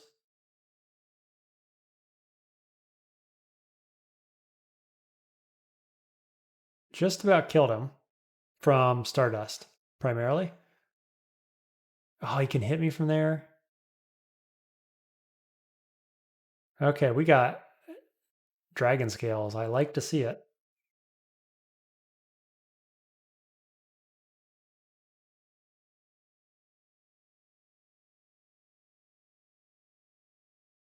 I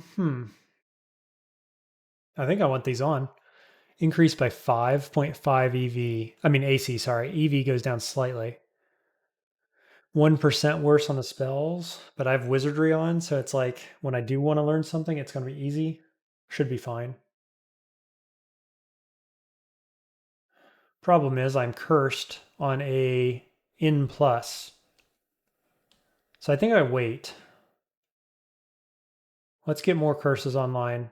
We'll come back around to the question. Diamond Saw Blades. What did I just learn? What spell was that?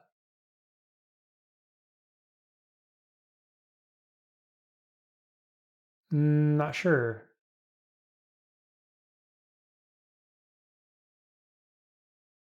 Wasn't there a spell up there? Yeah, okay, I can't get to it.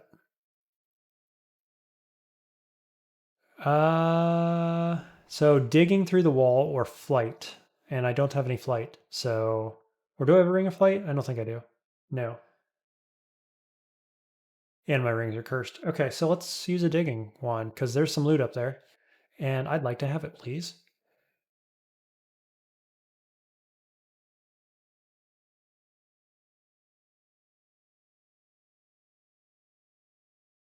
It was just spike launcher. Oh, there was a stairway there too. Womp womp. Wasted a digging. That's okay. Layer 4.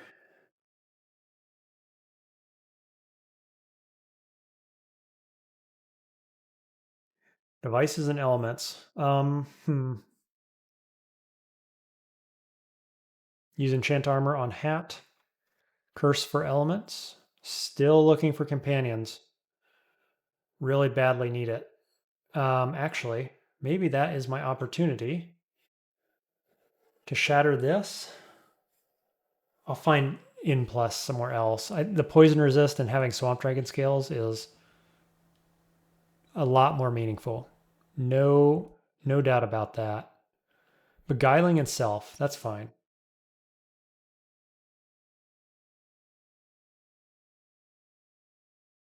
Cool, 17 AC, that's really solid. No change on the spells. Okay, what are we gonna have around this corner? Let's go ahead and prep with Battlesphere. Oh, it's elephants. Okay. Well, I'm gonna do this. And then maybe here. And then Lightning Spire. And then just wait turns, basically. I'm going to summon my other friends. Boy, I was really hoping this orb would move so that I could do Croc backwards, but I guess I'll do it at an angle here. Miscast. Let's not do that anymore, please. And then I think we're just going to pull back. 5 elephants. They haven't taken very much damage, I have to say. Less than you'd like, that's for sure. Croc's pulling one down. I'm going to re-summon Spire.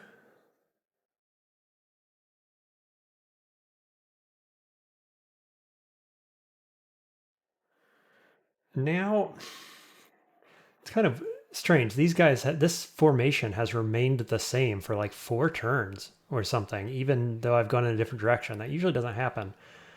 I'm not complaining too much because the separation is good and Croc is still alive, so I can't use Croc again to escape. I think I just keep pulling back. I like this surrounding formation here because this guy is definitely dead. But obviously, I'd rather be over there now. Yeah, and I do have blink, of course. I think we're just going to keep the status quo here. And keep doing spires. That's a little subpar, obviously. Is Croc dead? Can I do Croc again? Yes. Nice. So that's a kill on that one. And that's a kill on that one.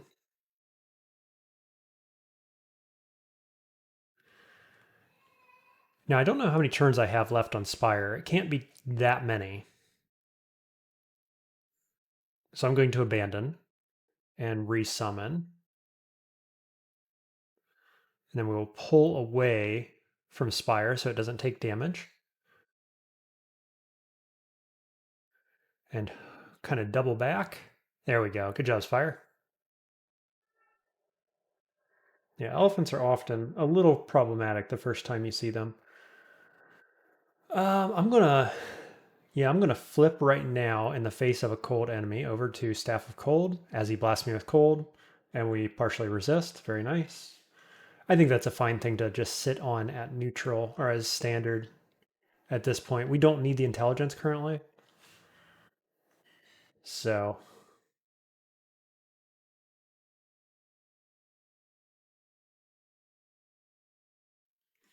fancy helmets over there.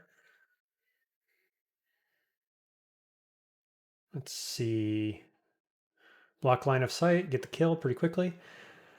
Whew, boy, look at that helmet. RC N plus. I said I was going to get N plus really soon. Regen and stealth. Never mind the snipe. So, this is Dev and Elements. I just put that on there. Now I did take a break just a few minutes ago, overnight, and so I don't remember how long ago it's been that I actually got that last curse. Can I see it in the logs here? Was it like right before the elephants? Because if it was, it'd be a good time to swap. Here. Oh no, that's when I came back into the game. Enchant armor. Yeah, so here it is. I shatter the curse right then and then like go down the stairs and quit. So that was very, very soon. Okay, so we're going to back out of here just a little bit and we're going to shatter again. Elements and dev. That, that's a good curse. It's all right. We really want companions, as I've been saying. Did I not pick that helmet up? Game? Yeah, I left it on the ground. Whoops. Okay. So that's huge, obviously. What does snipe do though? 50% with range and thrown. I like the thrown damage. I use that on Gnoll often, or at least throughout the whole game. On incapacitated targets. Asleep, paralyzed, petrifies, confused, or caught in a net. So basically, if they can be stabbed, they can be sniped. I like it. 50% increase. I do have a curse on throwing. It's currently 11.9. This is interesting. Certainly worth playing around with a bit here. Look at that. Silver jabs on screen right now. Just in case you needed more incentive to use snipe.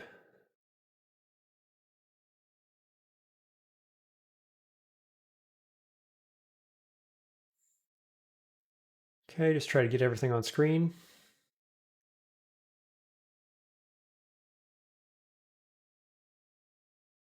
It would be nice to have, I don't know, like OTR maybe would be good here. I don't need it. It's kind of overkill actually, but it would feel good. I think this calls for getting allies up and then start shooting. Heal dog. Heal dog. Cool. Dog carved his way through. 8 mana. I'm going to step back because dog's about to die. Resummon Lightning Spire. And then do Croc. Whoa, Croc died very quickly, didn't it? How about again? I was just standing there meleeing because I have 19 AC. 19 AC and 9.3 staves, a bunch of fighting. Like, we can do some damage here with our staff, actually. Evocations as well, so we get the trigger. 7 plus uh, the evocations and ice magic trigger sometimes. So,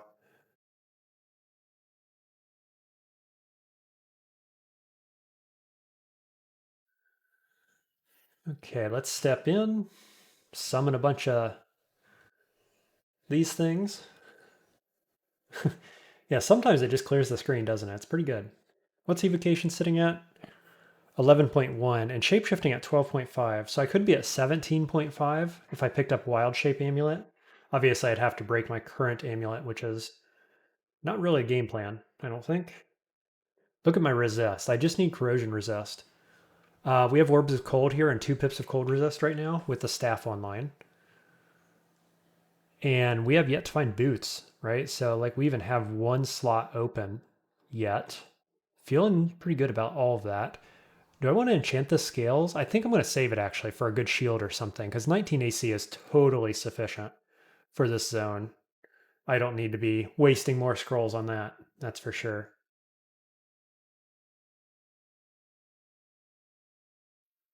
Oh, I should have tried my sniping on that guy. How about this one? Sniping with boomerangs? Wowzers. 1 shot. Okay, N of 1. Feels pretty good. But look at that. I mean, just regular boomerangs in general was very good. Here's more ranged combat and cunning. Do I have cunning? I do not. So cunning is dodging and stealth. You can't go wrong with dodging and stealth. But I've got 3 slots plus boots, so I actually have the slots for it. Range combat is good with snipe. We just put that on the helm, right? Range combat and dodge plus stealth on the snipe helm seems fitting. Let's do it. Okay. So now we've got 1 element, 2 elements, and no companions. So we really got to hold out for a companion's curse, I think. Atropa darts are going to be nice, potentially on snipe. Elephant's distortion trap. Let's go this direction. And yaks. Okay. Let's get a bunch of stuff on screen. And then we go Battlesphere. Step. And then summon a bunch of stuff.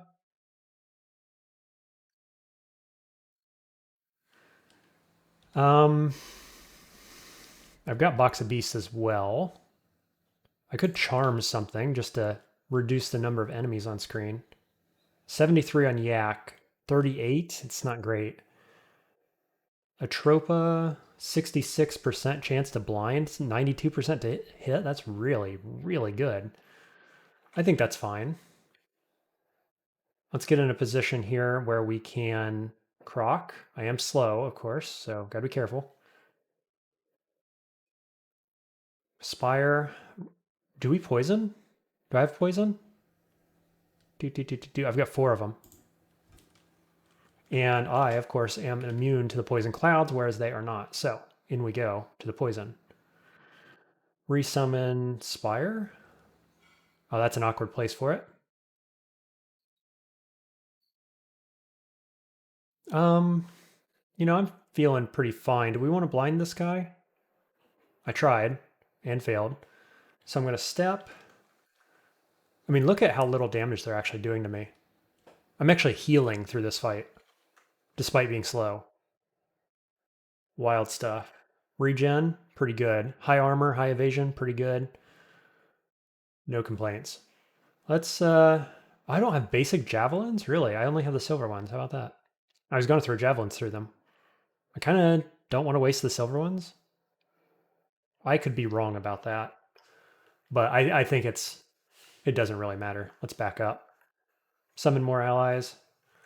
Easy peasy. Good fight, I think, overall. I didn't use any permanent consumables there, so I feel good about that.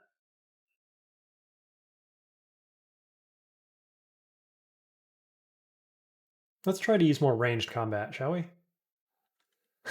Oh, God, it's so good.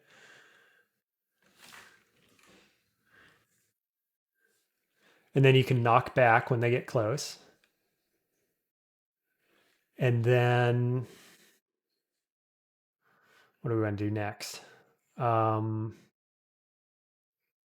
Probably croc when they get in close.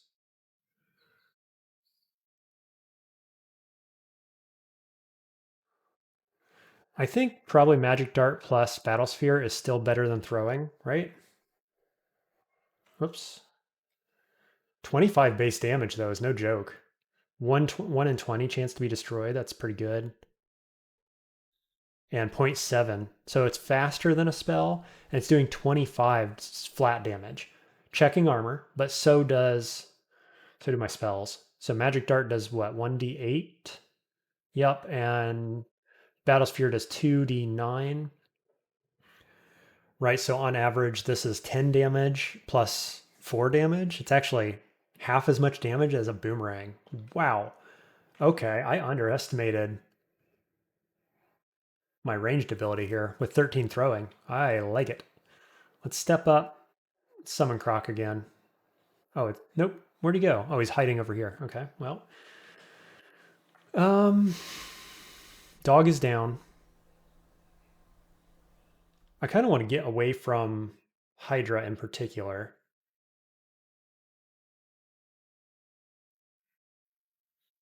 I wish Croc would go away, but nobody's attacking him. Of course. Is he dead now? Let's make Separation. Let's make Spire. Nope, not enough mana. Spire. Oh, God, worst possible positioning there. We'll try to kite away. Bad luck. Okay, what's the play? I could Roots and get all these guys. That's sufficient. I'm happy with that. And now Croc. Oh, miscast? Miscast again at 2%? That's the second time on this floor. Come on, game. Okay, let's evoke. That should probably make pretty fast work of some of these guys. At least some of them, right? Yeah. And then what's my blind chance? Still quite good. 46 on the Hydra, even. Nice, double blind. Where's my beast? Here he comes. And then while they're blinded, does blind count for snipe? I assume it does. It's a low tier stab, so let's check. Doesn't say so. So it's not all stabs.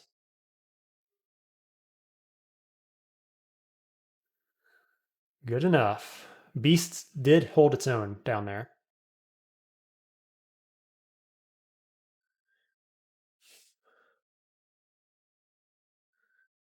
Oops. See, can I throw my boomerang through this? Sure can. Okay. Hey, elements and introspection. That's a good one. On Staff of Cold? Man, I wish I had boots. There's another helm. Watch it be amazing. Nope, just a +1 helm. Um, what are the chances I get another curse before I find the vault? I mean, it's down here. I could go for it right now. What are the chances there's boots in that vault? It's not 0. I mean, I would be happy with this staff for the rest of the game, given that we have Orbs of Winter. And I've already got some really cool other gear. The only thing I don't have is mana regen, and like I have 2 pips of regular regen though. So, I'm going to curse the staff. If I find something really good, I'm not going to feel too bad about breaking this, but this is a nice curse. So, yeah, we're going to do that.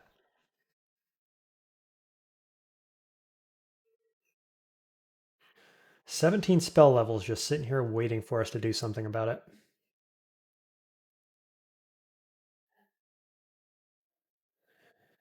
I have mulched 3 boomerangs now, despite the 1 in 20 chance.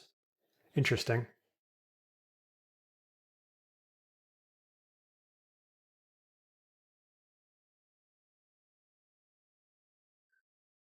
Let's see, Croc.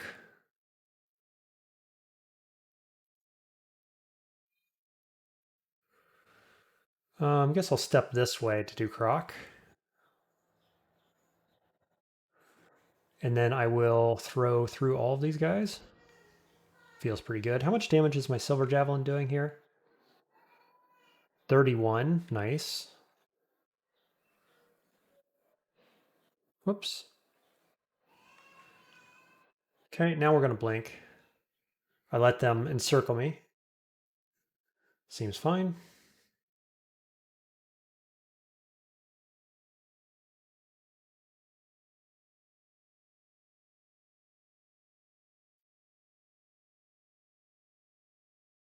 Killing them with point blank boomerangs. I only have 10 int. Let's get a couple more. I mean, at this point, it sure feels like we're a spellcaster. I feel like I've fully transitioned. That doesn't mean that we're not going to use talismans later on if I find one that doesn't meld a bunch of stuff. I've said that before, but I'm definitely still thinking about it. Okay, so yeah, I'm down to 6 boomerangs. I've lost 5 of them on this floor. That's with a 1 in 20 chance. I've had bad luck. No doubt about that.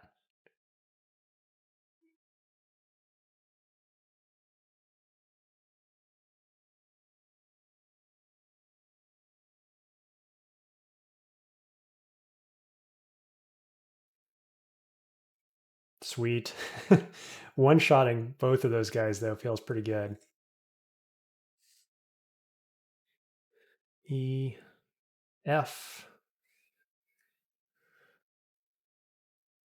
Sweet. So many summons. Summons for days. Melee combat and devices is one I'm happy to skip.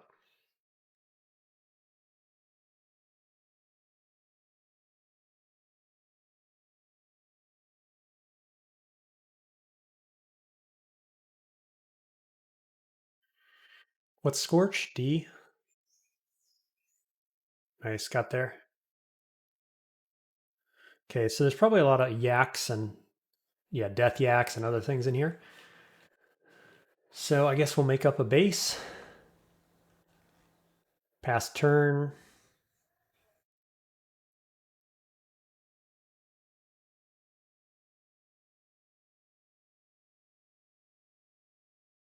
Let's see. Throw Javelin through Manticore, probably. See if I can do anything useful there. Not really. That's all right. Trying not to get barbed here if I can help it. That's the big thing.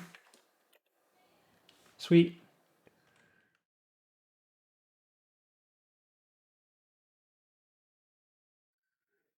Okay.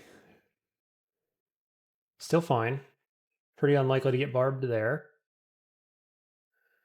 Ran out of mana though. Let's pull back a bit.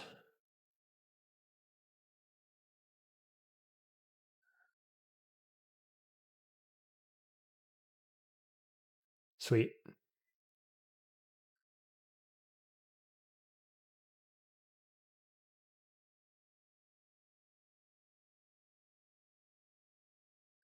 Any more?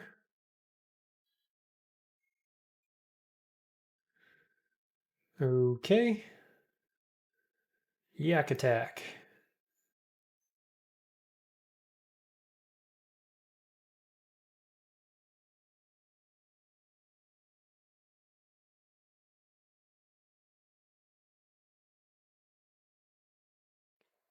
Ooh, I like Scorch over water created by my crocodile because it makes steam. That's a neat little feature just for a little bit of extra damage.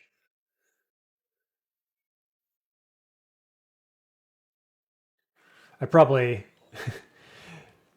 overdid it a little bit there, actually, but it'll be all right. We're going to be just fine as I tank the enemies and my Lightning Spire does the damage. Easy peasy. Let's throw a Jav. I did not one-shot him.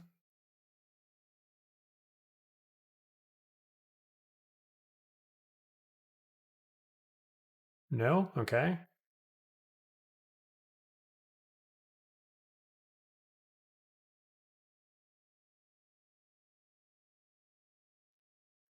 Will you die, please? Thank you. Did I get any loot to speak of? Wand of Roots, 2 charges. Womp womp. Nothing else. Chainmail of decent stuff, but that's pretty heavy. 14. I can actually wear it right now, but I'm certainly not breaking. Oh, I don't even have this cursed, actually. Okay, well, I'm going to wear that for the time being. And I will reassess so when I get a new curse. I don't have any poison res. I think that's okay, given how much like summons and things of that nature we have. I'm just going to shout.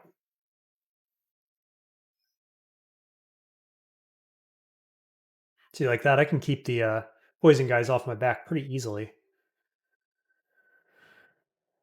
Okay, we came down the stairs right by Herald. I'm now on D11, so that was the end of Lair. We don't have anything to buy. Herald is much less scary now, but I do want to engage from somewhere more open. So I think I'm going to set up Spire here. And this to block line of sight. I don't care if he marks me. He's like the last thing on the floor now. But then we'll just go summon allies. Step in front to let the Stardust out. And say thank you for the throwing nets, Harold. Very nice of you. Pass those on to us. Can we blind him? Pretty high chance. No, try again. No, try again. Wow, 3 times and failed with that high of a chance? Should have just been throwing boomerangs. Ridiculous. Scale mail of poison resist. Do you ever want this over the dragon scales? 1.1 and down by 2.7. Oh, it's 10 encumbrance.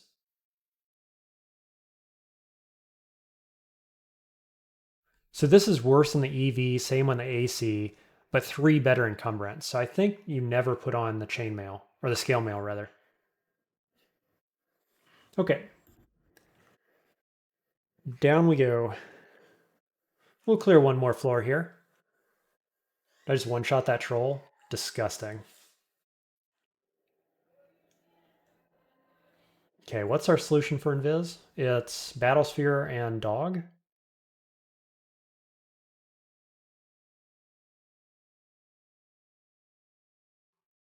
And then Scorch. Seems good.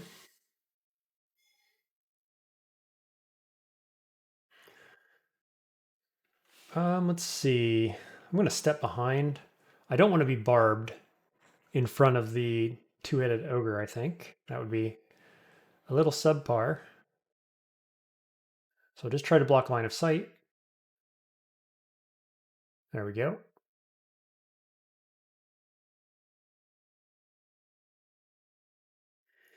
Elements in melee combat.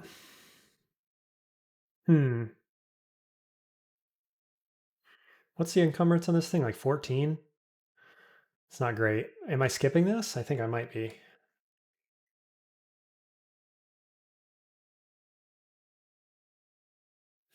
Well, I tried to snipe him. Did not get the payoff.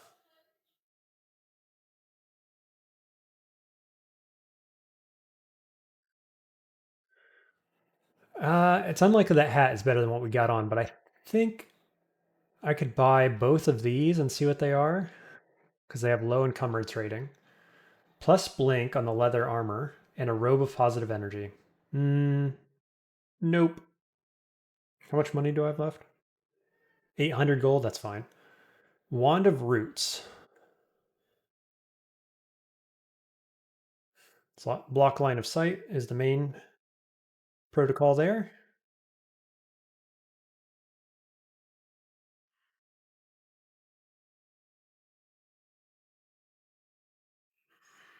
Okay, Corrosion Dragon. I have our Corrosion from the armor I'm wearing.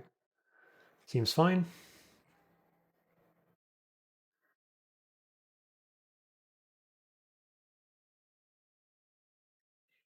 Where did my orb go? Did he? Oh, he just killed it in one shot. Boo. Sweet. Scorch over water. It's pretty good.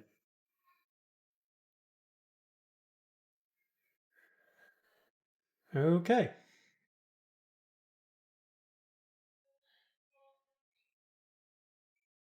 Wow. Boomerang better than Scorch?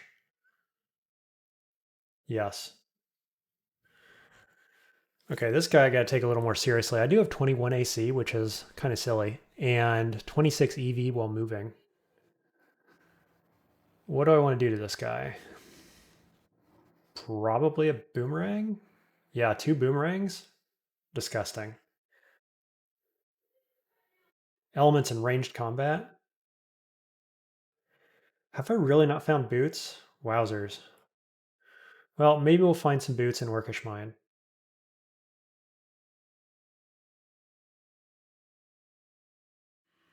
Hmm. I've already found Ring of Intelligence. Here's Mana Regen Necklace, which I'd really like to have, but it's giving up a lot. Acrobat, Aralak. I do have Staff of Air.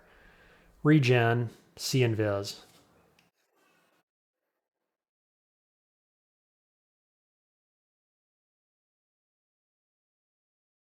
Thought I saw See and Viz on something else. Did I not? Well, I'm not seeing it now anyway.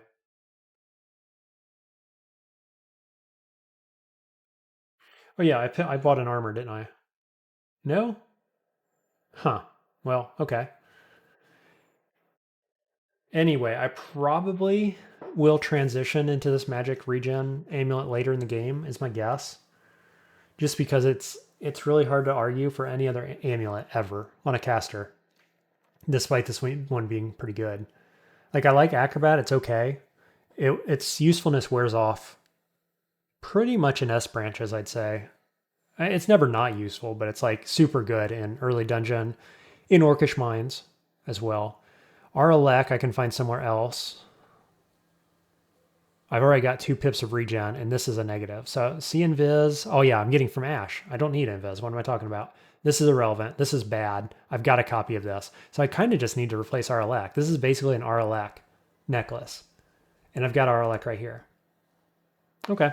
Well, I will almost certainly be changing into that mana regen neck at some point. So here's where the character is leaving off for the early game. Mostly a summoner. Still don't have any spells I'm actually looking to get online in the near future. I'm probably not looking at Paragon either. I mean, I don't have any Companions curses. I will get them. I'm going to focus those later on. But yeah, this was a pretty smooth early game. Like the talismans were solid. I enjoyed them. Getting the Protean Talisman on from turn 1 is very powerful. And I was surprised positively with the Scarab Talisman in particular. Very good. Very, very solid. And then, the Gnoll is all about transitioning when you find other stuff to do, and we did. So here we are now. I expect with 13.5 shapeshifting, I'm going to get into shapeshifting again later. We'll see what happens. Starting with the first S branch here, Snake, I'm using boomerangs plus the aim/snipe helmet to get nearly one-shot kills on some of these, 2 shots on others.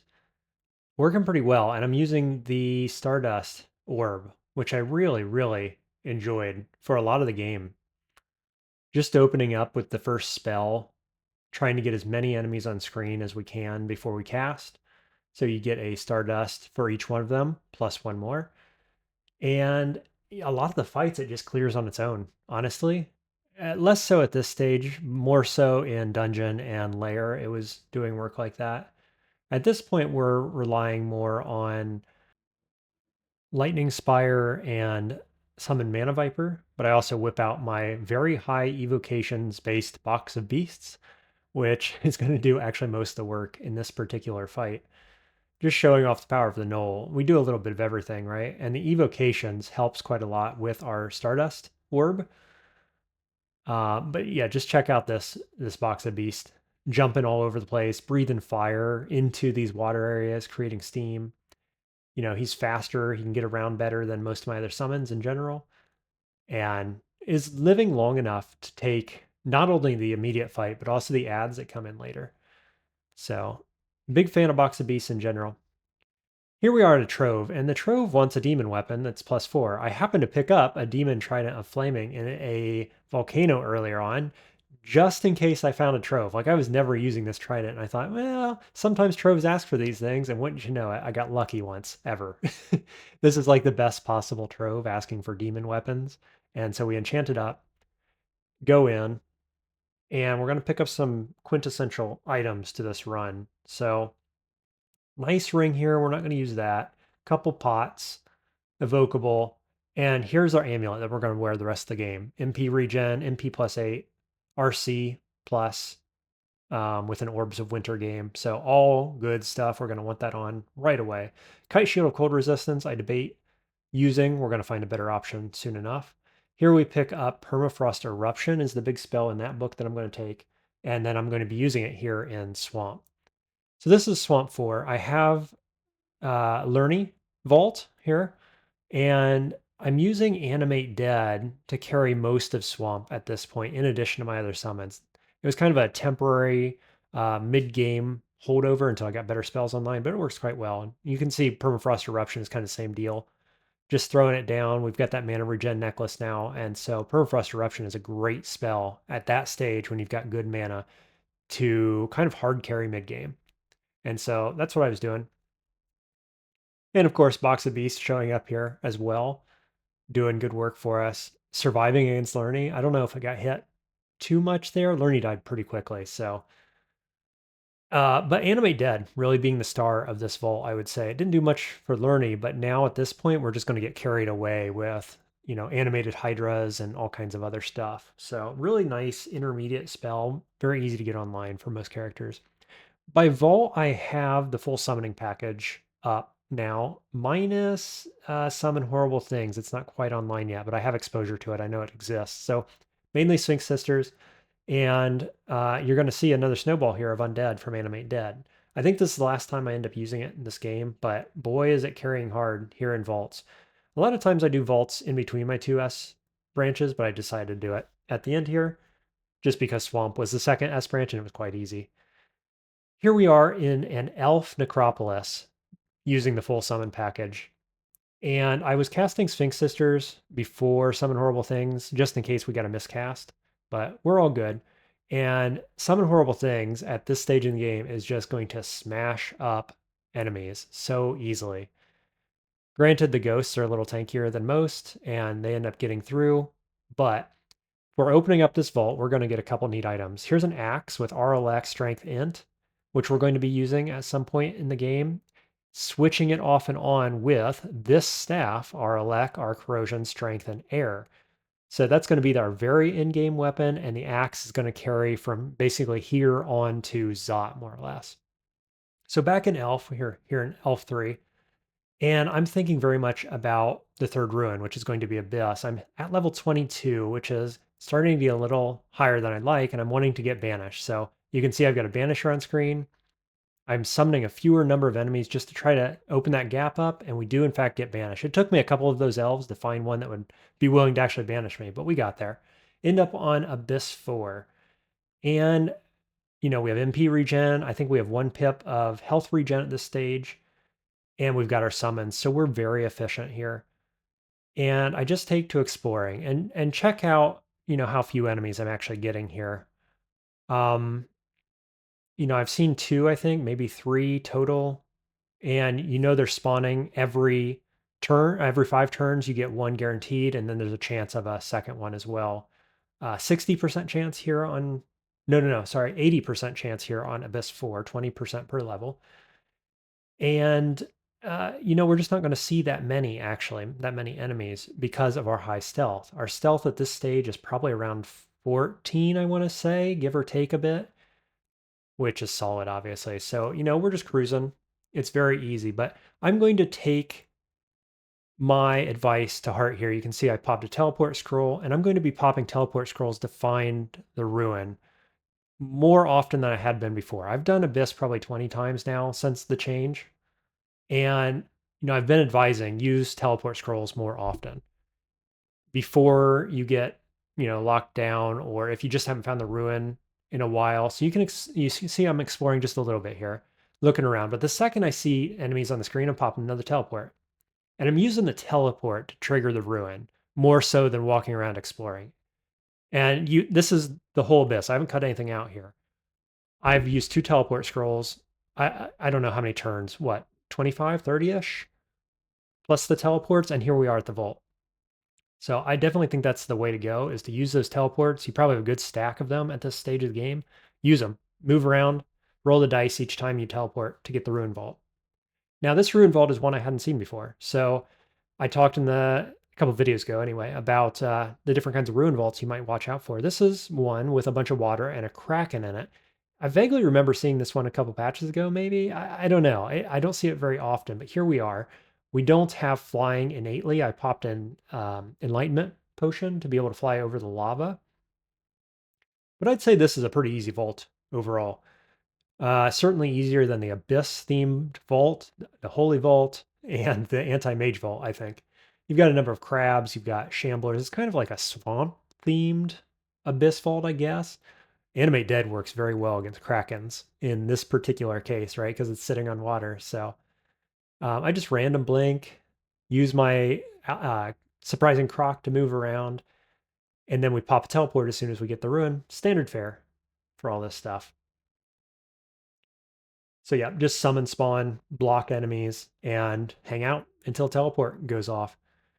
You can see just how easy this is. So I'm like in a little cave area here locked off, but I've got diggable walls, and I see on my mini map there's a little yellow mark there, and I'm thinking it could be a way out, and in fact is, and we're out. So you could check and see how many turns I was in here, but in Abyss in general, 50-ish, 75, I don't know, very quick, very easy, very few threats. The real threat here is popping back out to where I was banished, and I got a bunch of elves sitting here waiting on me. So I do actually pop a blink scroll, and you can chalk that up to the cost of the third ruin. I'm totally fine with that. One enlightenment pot and a blinking scroll and some teleport scrolls, pretty cheap for a third ruin.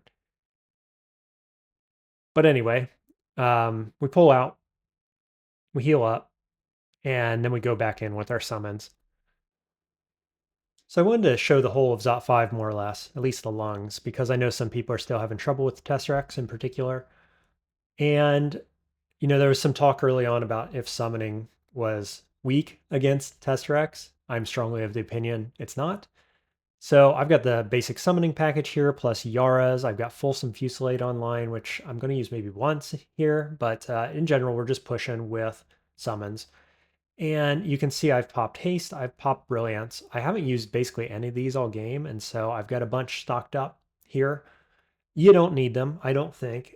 You can supplement to some degree the Brilliance for Ambrosia pots. I'll use a couple of those, but just stopping to pop Ambrosia rather than waiting to heal and get your mana back does save you a number of turns. So if you're feeling pressured by the Tesseract, you can always use Ambrosias.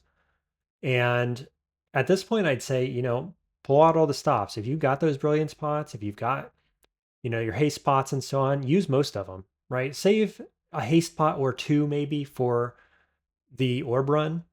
Probably don't need any Brilliance pots after this, so you might as well use them. You can see here Yara's is getting a ton of value against this Lich, against Liches in general. And actually another thing that I'm finding getting value throughout Zot, I don't know how much you'll see it here in Zot 5, but in general, is Scorch. You pop Scorch, they get a debuff, and then you can Yara's them. Works pretty well. It doesn't have a ton of range, but right here, Scorch, Yara's is pretty good and relatively mana efficient. So Orbs of Winter, my summons seem to have a little trouble killing them quickly. And so this is a position where, I might rather have MCC online, which I did find this game and opted not to learn it. Probably if I'd found more amnesias, I would have unlearned like Mana Viper and some stuff like that.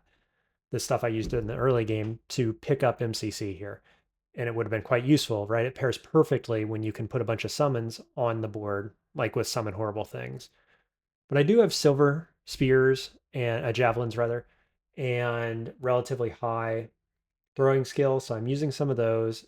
I'm just keeping the summons online, and I used a no, I didn't use a resistance pot actually. So that was with 2 pips of cold resistance there against those orbs.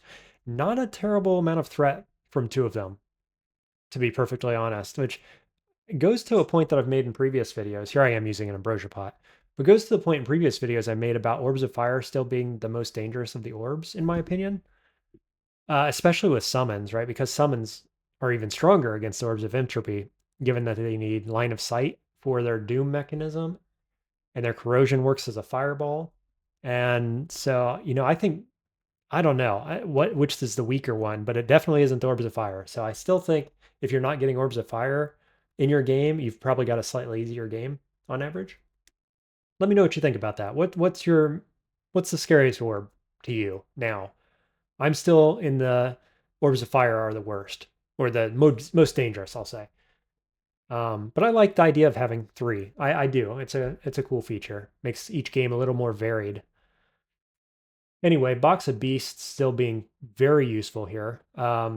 It's been great all game. It's always a very good evocable on Gnoll. I mean, you have great evocations like 15 plus 17, maybe somewhere in that range. Plus, with Ash, you're going even higher. So this is an extremely strong set of evocables we've got here. We're using lots of wands. I've got Wand of Roots, I've got Wand of Light. I'm using them frequently, just like with your pots. Pull out all the stops, use your stuff.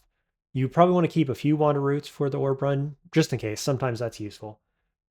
The other evocables, much less so, right? Usually you're just trying to run in the orb runs. So all those Wands of Light and all that kind of stuff, use them. Here I'm using Dispersal Darts. I picked these up in a bazaar over an Amnesia scroll, actually. So I kind of went with Dispersal Darts over MCC in some sense. And I think that's a fine play. Like right here, it kept them from hitting the Zot Trap. Whereas MCC, they would have hit that Zot Trap probably. But I would be having less trouble with killing these Orbs of Winter, which seem to be resisting my summons quite heavily. So I don't know. Take that either way you want to take it. I think probably I'd like to have them CC here, but dispersion darts are one of my absolute favorites in the end game. So usually you're not going to have this or that situation to make that decision. So there you go. But you can see here I have almost full health and mana, and what I'm doing is pulling back just to keep those Zot traps off the screen and out of the kind of direction the enemies are coming as best I can, which is why I'm pulling back.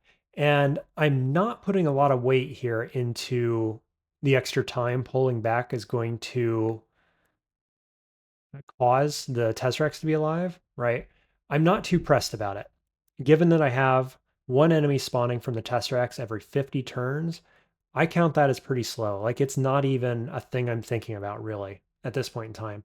The only thing you're going to see me do differently than I would do otherwise is use my ambrosia pots rather than just weight healing, right? So that does ambrosia pots save a good number of turns, and that's the only thing that I change about my play style here, given the Tesseracts really. So here, unfortunately, I'm going to sit here and think about this because that black dragon up there, the shadow dragon, is going to hit that Zot trap, and I cannot hit it with a dispersal dart. I can't hit it with Wand of Charming. I could blink randomly, but I decide I'm going to take the step. We're going to take the Zot trap, and turns out to be fine. We just get the loud Zot scream. Could have been worse. Could have summoned demons or whatever, but you know, it was okay. Never punished, I guess I'd say. Sometimes you're going to be punished, but that time, not so much. So now we're just going to push back in. I'm going to use my own summon possibly as a Yaros target. I also find here in a few minutes that for some reason that lightning spire can be targeted with Yaros. And I say, I don't know why. I target it and now it can't be targeted again. So it must have had some kind of debuff that wasn't showing up. Whatever, I targeted it. Normally you can't just target your Forgecraft summons with Yaras, whereas your other summons, like, that snake and my horrible things and so on, those can all be targeted by Yaras, and sometimes that's quite useful. So keep that in mind.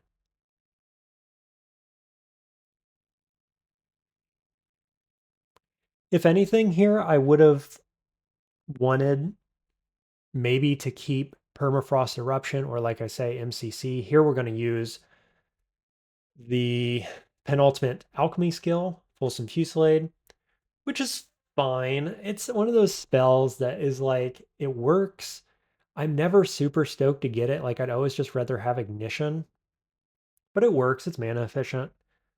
Here you can see it didn't do a whole lot to these enemies, but these enemies are quite resistant, especially that electrical golem is immune to basically everything. And yeah, just in general, like usually I'd have some kind of more direct damage spell, an LCS or a bombard or something. I actually don't have anything like that to do direct damage to enemies right in front of me.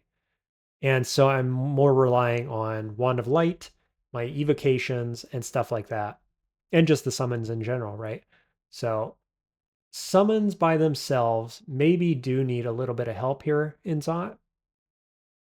Usually you can have it pretty easily with something like Bombard, which is relatively cheap for any character to get online. But we're getting it done. It's fine. And it's maybe taken a few more turns than a standard blaster caster would. You can tell I'm just kind of fighting out in the vestibule of the lungs, if you will. And it's fine. I'm going to pop another Ambrosia here, I believe. Yeah. So this is the only turn saving thing that I'm doing. But otherwise, you can see how many things are spawning. I had one come in from the north there I just fought off that spawned. We're going to get one or two more spawning here, I think, as we go for the Tesseract. Probably just one. But we've been in no rush, I wouldn't say. So overall, I'm going to say the same thing I've said in the past, which is, just slow down. Don't rush these things. Rushing them is probably your biggest danger. You can see I wasn't paying attention there, and what happened was I used that croc, which pushed me back into the teleport trap, and I teleported just nearby. It could have been a lot worse, but that was just a fool's error there. So Tesseract down, you can see the enemies that were on the screen are now dazed, and so they'll just stand there and do nothing until we do damage to them. I take that opportunity to regroup, grab a nearby pot, and kind of reposition, get back among my summons, and then restart the fight, basically. You can see, though, I mean, if I had more enemies on the screen, it would be even more apparent. But you can kind of see why some people, including myself, actually think that Tesseracts, at least at this stage, make Zot 5 easier. The initial burst of enemies, and there is one, may cause a threat, but if it doesn't, then the Tesseract is a consumable of sorts that can be popped to daze everything on the screen, which then makes the rest of the deep lung quite a bit easier. So, yeah, overall, I think most times, probably 8 out of 10, 9 out of 10 times, the Tesseract's going to make your game easier, probably. So here we just had a clown come out, step on a mark trap. Here comes the squad pouring out of the orb area, lining up for me nicely here. So we're going to throw some javelins through them, silver javelins, get some kills. Works out extremely well, actually. So yeah, I popped cancellation the turn the mark went off. And yet they're all coming. It's like the loudest sound in the game, basically, even for that one turn, which is why they still all came. But that's okay. I mean, it's not a big deal with summons because I can, in regen, right? I just keep summoning, keep defending my area, my territory, and doing what we got to do. Box of Beasts online again. So I've used it twice here in Zot 5. That's how quickly it comes online as a +4 box. Quite good. And then I use Scorch, right? So if you see what I did there, I used Croc to create water. And then I used Scorch on the Orb of Winter, which was standing in water. So it created steam and I just kept using it. And along with my summons, boy, that killed it fast. Like a surprising rate of kill speed there compared to the other Orbs of Winter I had been fighting. So I may have been missing something earlier, not using Scorch on these Orbs of Winter. It might be a good play. especially with Croc and getting the steam damage and everything. It worked really well. So anyway, standard fare there for me. I use Apparition to pull that orb because I can't be bothered to take the extra 5 or 6 steps to get to the orb and pick it up, which in this case worked out fine because we did have more orb guardians coming to chase us. So overall, Shapeshifter on Gnoll, pretty good start, I think, as far as Gnoll starts go. Not the best, definitely not the best, because the only utility you have early game is your Protean form. And granted, that's the best thing that Shapeshifter has. It's just not that good, realistically. Like, I was very thrilled to be playing Scarab, and it was quite strong early. But the thing is that it has such downsides, right? You don't have a ton of defenses. You're banking on EV, which when it works, it's great, but it can be very swingy. If you find lots of enemies with fire damage, then you're good to go. But if you find lots of poison damage, then you might not be, right? I got really lucky against the adders in the early game, and it played out just fine in that sense. But like, that's the end, right? Like, that's the end of um the starting school. The only thing it gives you is that Protean Talisman, effectively. And can it carry you into Lair? It probably could have, but I didn't want it to, right? I was in that position of, yeah, what I started with could work into Lair, but I don't want it to. Which is kind of where you are with a lot of the slightly subpar spell schools, is like, okay, some of these things work fine or whatever, but you'd really rather pick up a different spell, like find a mid-tier spell or something, rather than still using your starting book. And I think shapeshifting's probably in the same place. On a non-null species that can't use Protean Talisman right away, and you're just using unarmed combat with Quill Talisman, that's probably going to not feel very good. Like, you're going to be trying to jam shapeshifting up to 6, possibly neglecting fighting and your other defensive skills. You get no stealth to start off with. So I'm not a fan of that overall. Like, for other species, not a fan. So I probably try it at some point, shapeshifting on a different species, but I'm glad I tried it on a Gnoll first, because my gut feeling is I'm glad I didn't do anything other than a Gnoll. Like, I'm glad I had the Protean Talisman right away. I'm glad that I was training all the schools. While I had the Protean Talisman working, I was already training fighting and stealth and the defensive schools, even a little bit, right? Because you need all that, right? Not having stealth in the early game on a character that's relatively squishy is scary. That's why all the mages start with stealth for good measure, And I like to get a little bit of stealth in the early game, like up to 4 to 6, pretty quickly, pretty early on these squishier characters in particular, but every character realistically. And so if you're neglecting that and fighting to level up your Protean Talisman at first, it's not going to feel good, especially depending on your apps and all that. So yeah, I think if you want to play Shapeshifter, play it on the Gnoll. Certainly to get your first Shapeshifter win or to get an easy Shapeshifter win or whatever. Anything other than that, to me, feels like a challenge, relatively speaking. So overall, I had fun. It was cool. I didn't get to use any other talismans throughout the rest of the game, but that was a choice. I could have. I shouldn't say I wasn't able to. I could have. Chose not to. Chose more powerful things instead. So let me know what you think. What are your thoughts on Shapeshifter overall? How much better is Gnoll than the other species in your opinion? And, if you've got the Protean Talisman, what do you hope it turns into? I liked Sun Scarab. It was fine. I still would have probably rather Medusa form to get that early poison resist and so on. So let me know in the comments if you have a preferred form and what you think of Shapeshifter overall. Hope you enjoyed. Good luck in your own games. I'll see you in the next one.